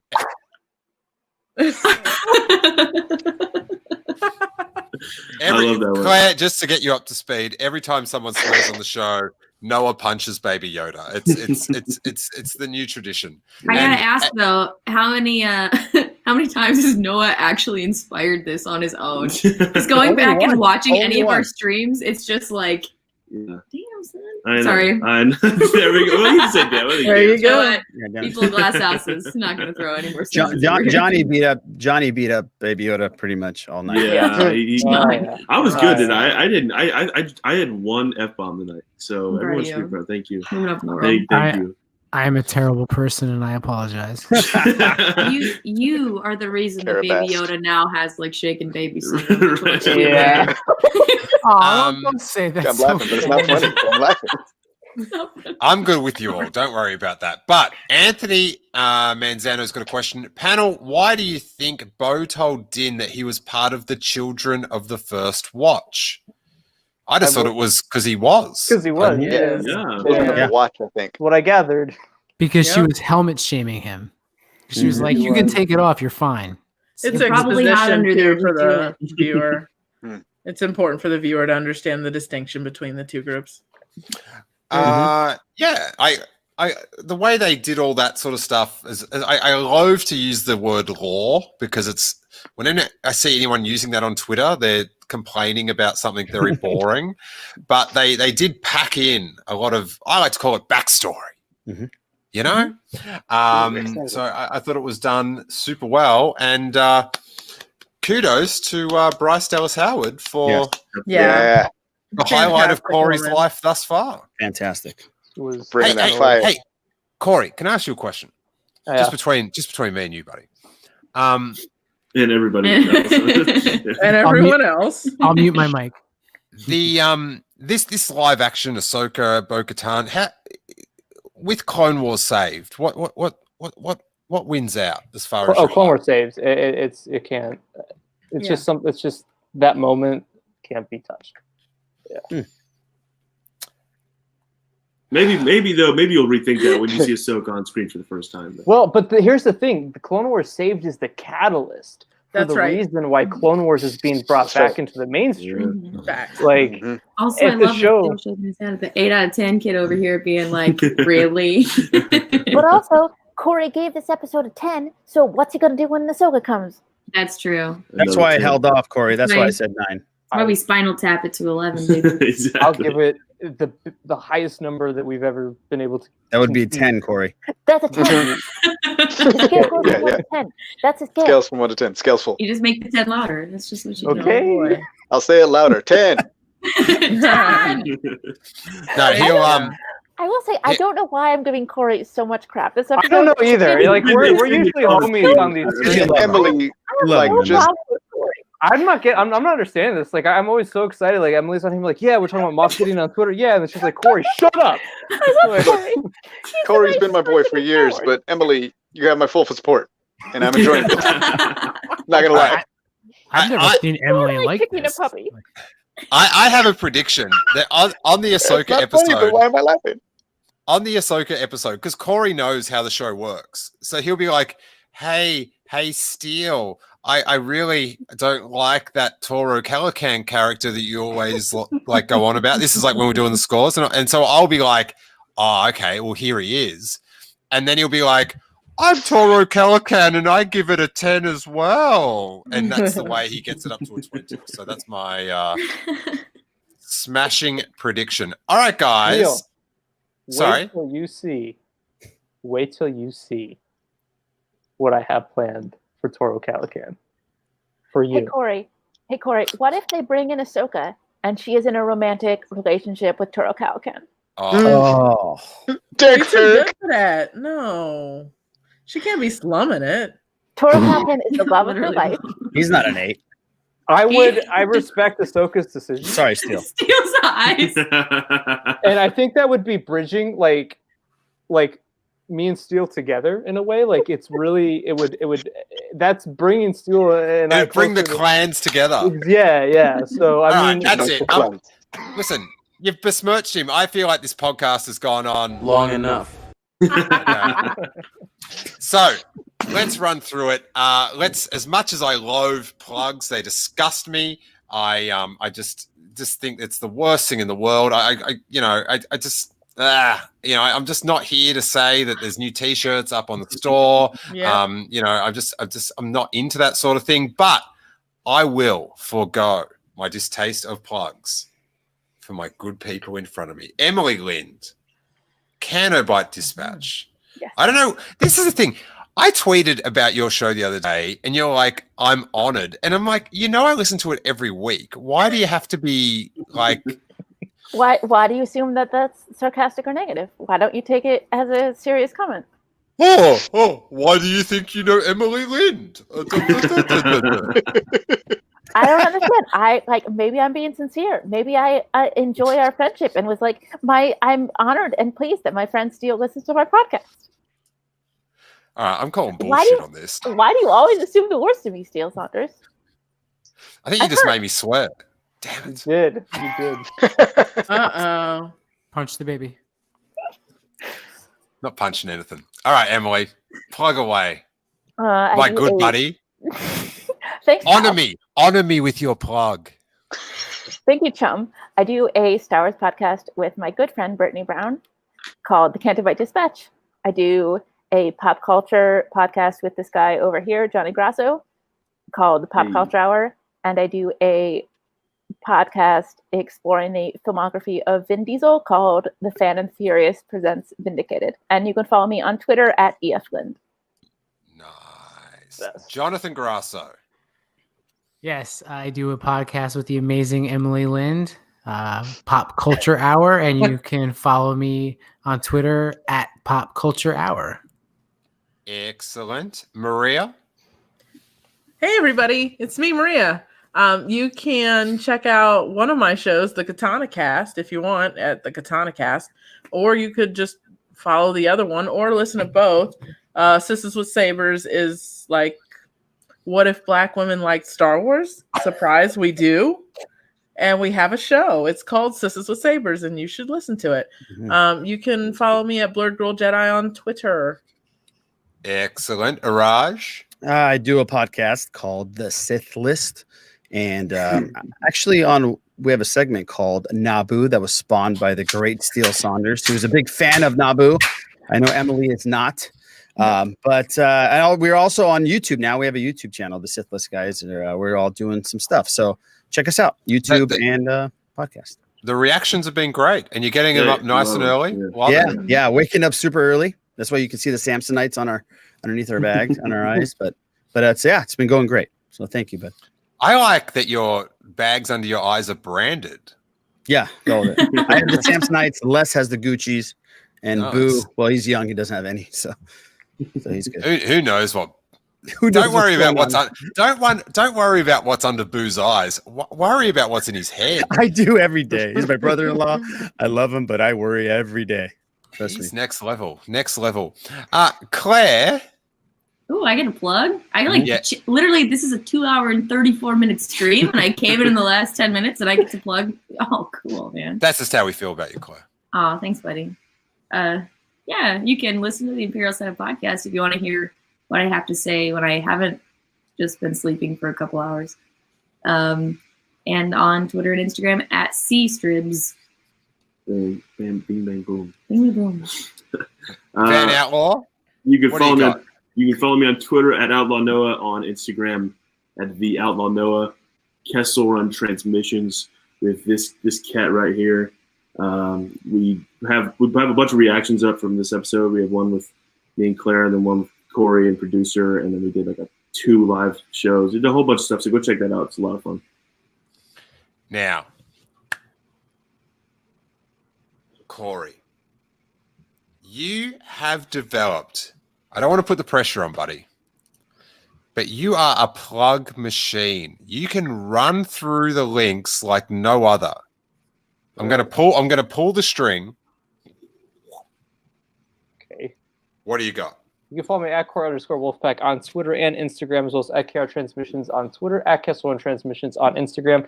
Make sure to subscribe to our channel at Kessel One Transmissions on YouTube to see all Mando content for the next 6 weeks. And then we've got a lot of fun content coming everyone's way. Clone Wars reactions, Star Wars movie reactions, roundtables, Funko Pop reviews coming next week from the Clone Wars 7th season. So make sure to join us at Kessel Run Transmissions on YouTube. Please do. Oh. Way in there, Noah. Please do. Please do. Yes. We Claire's always on. Noah's my co-host and my partner in crime. So we're doing stuff all the time. Yeah, absolutely. That's all I got. And what's the crime?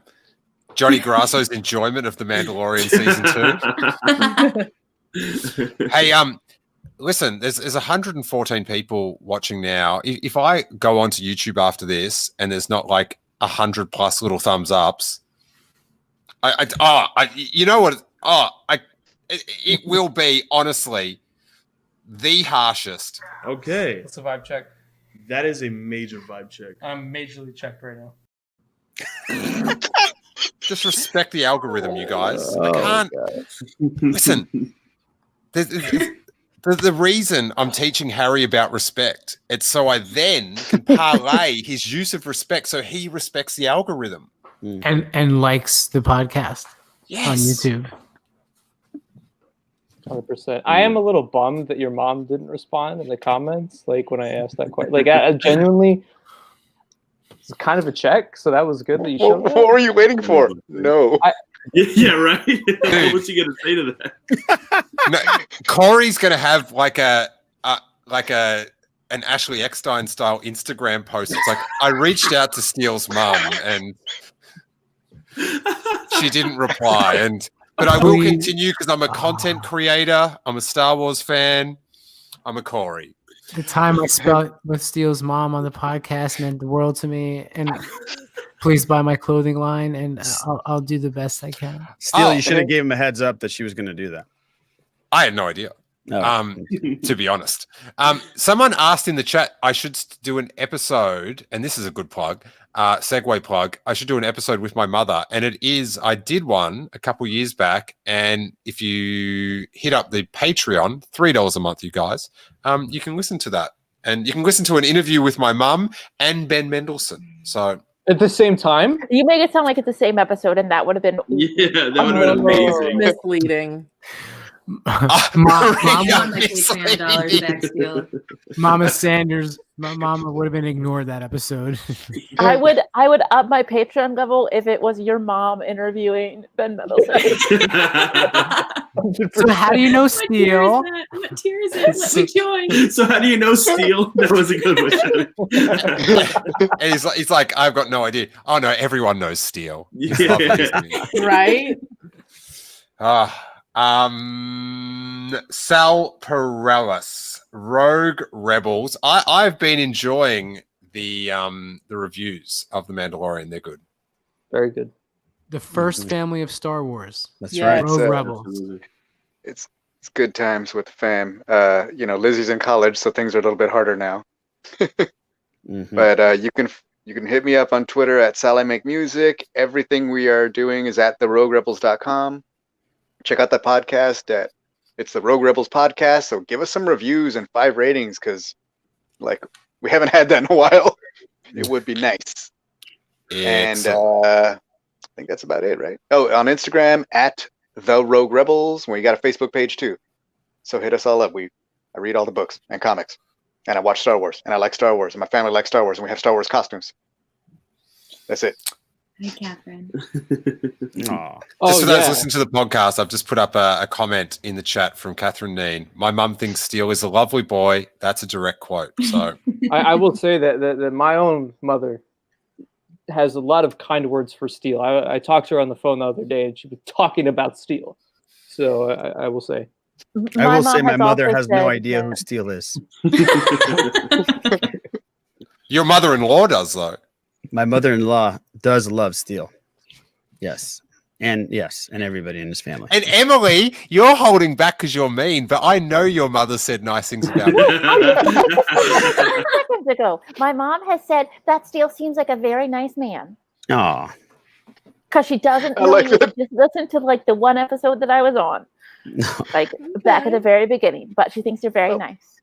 I like the reasoning. It's like you're not saying the story because you're mean.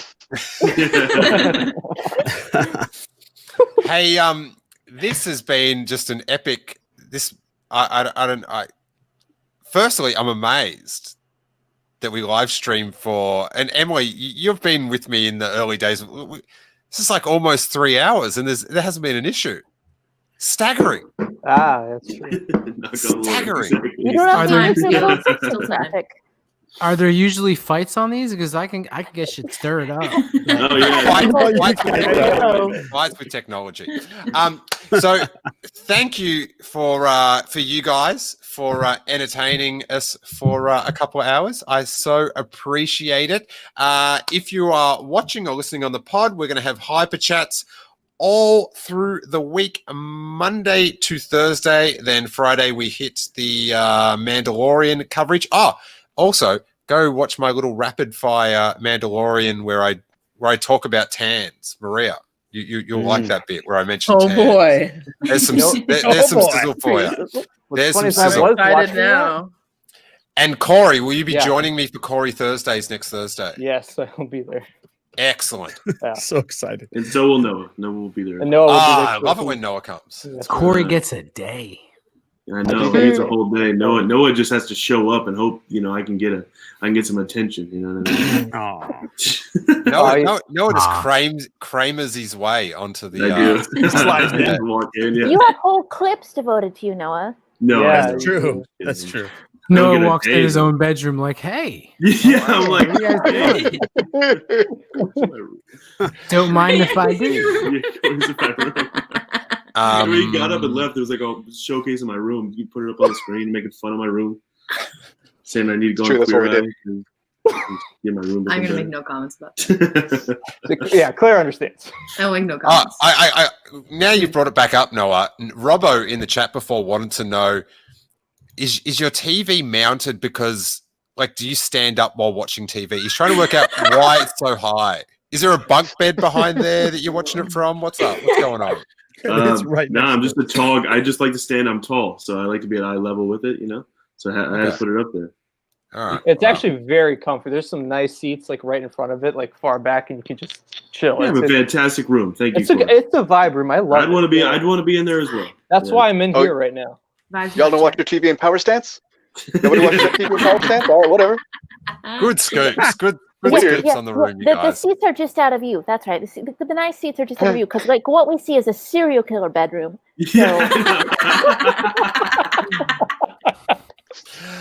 Basically, what it is. That's a plug.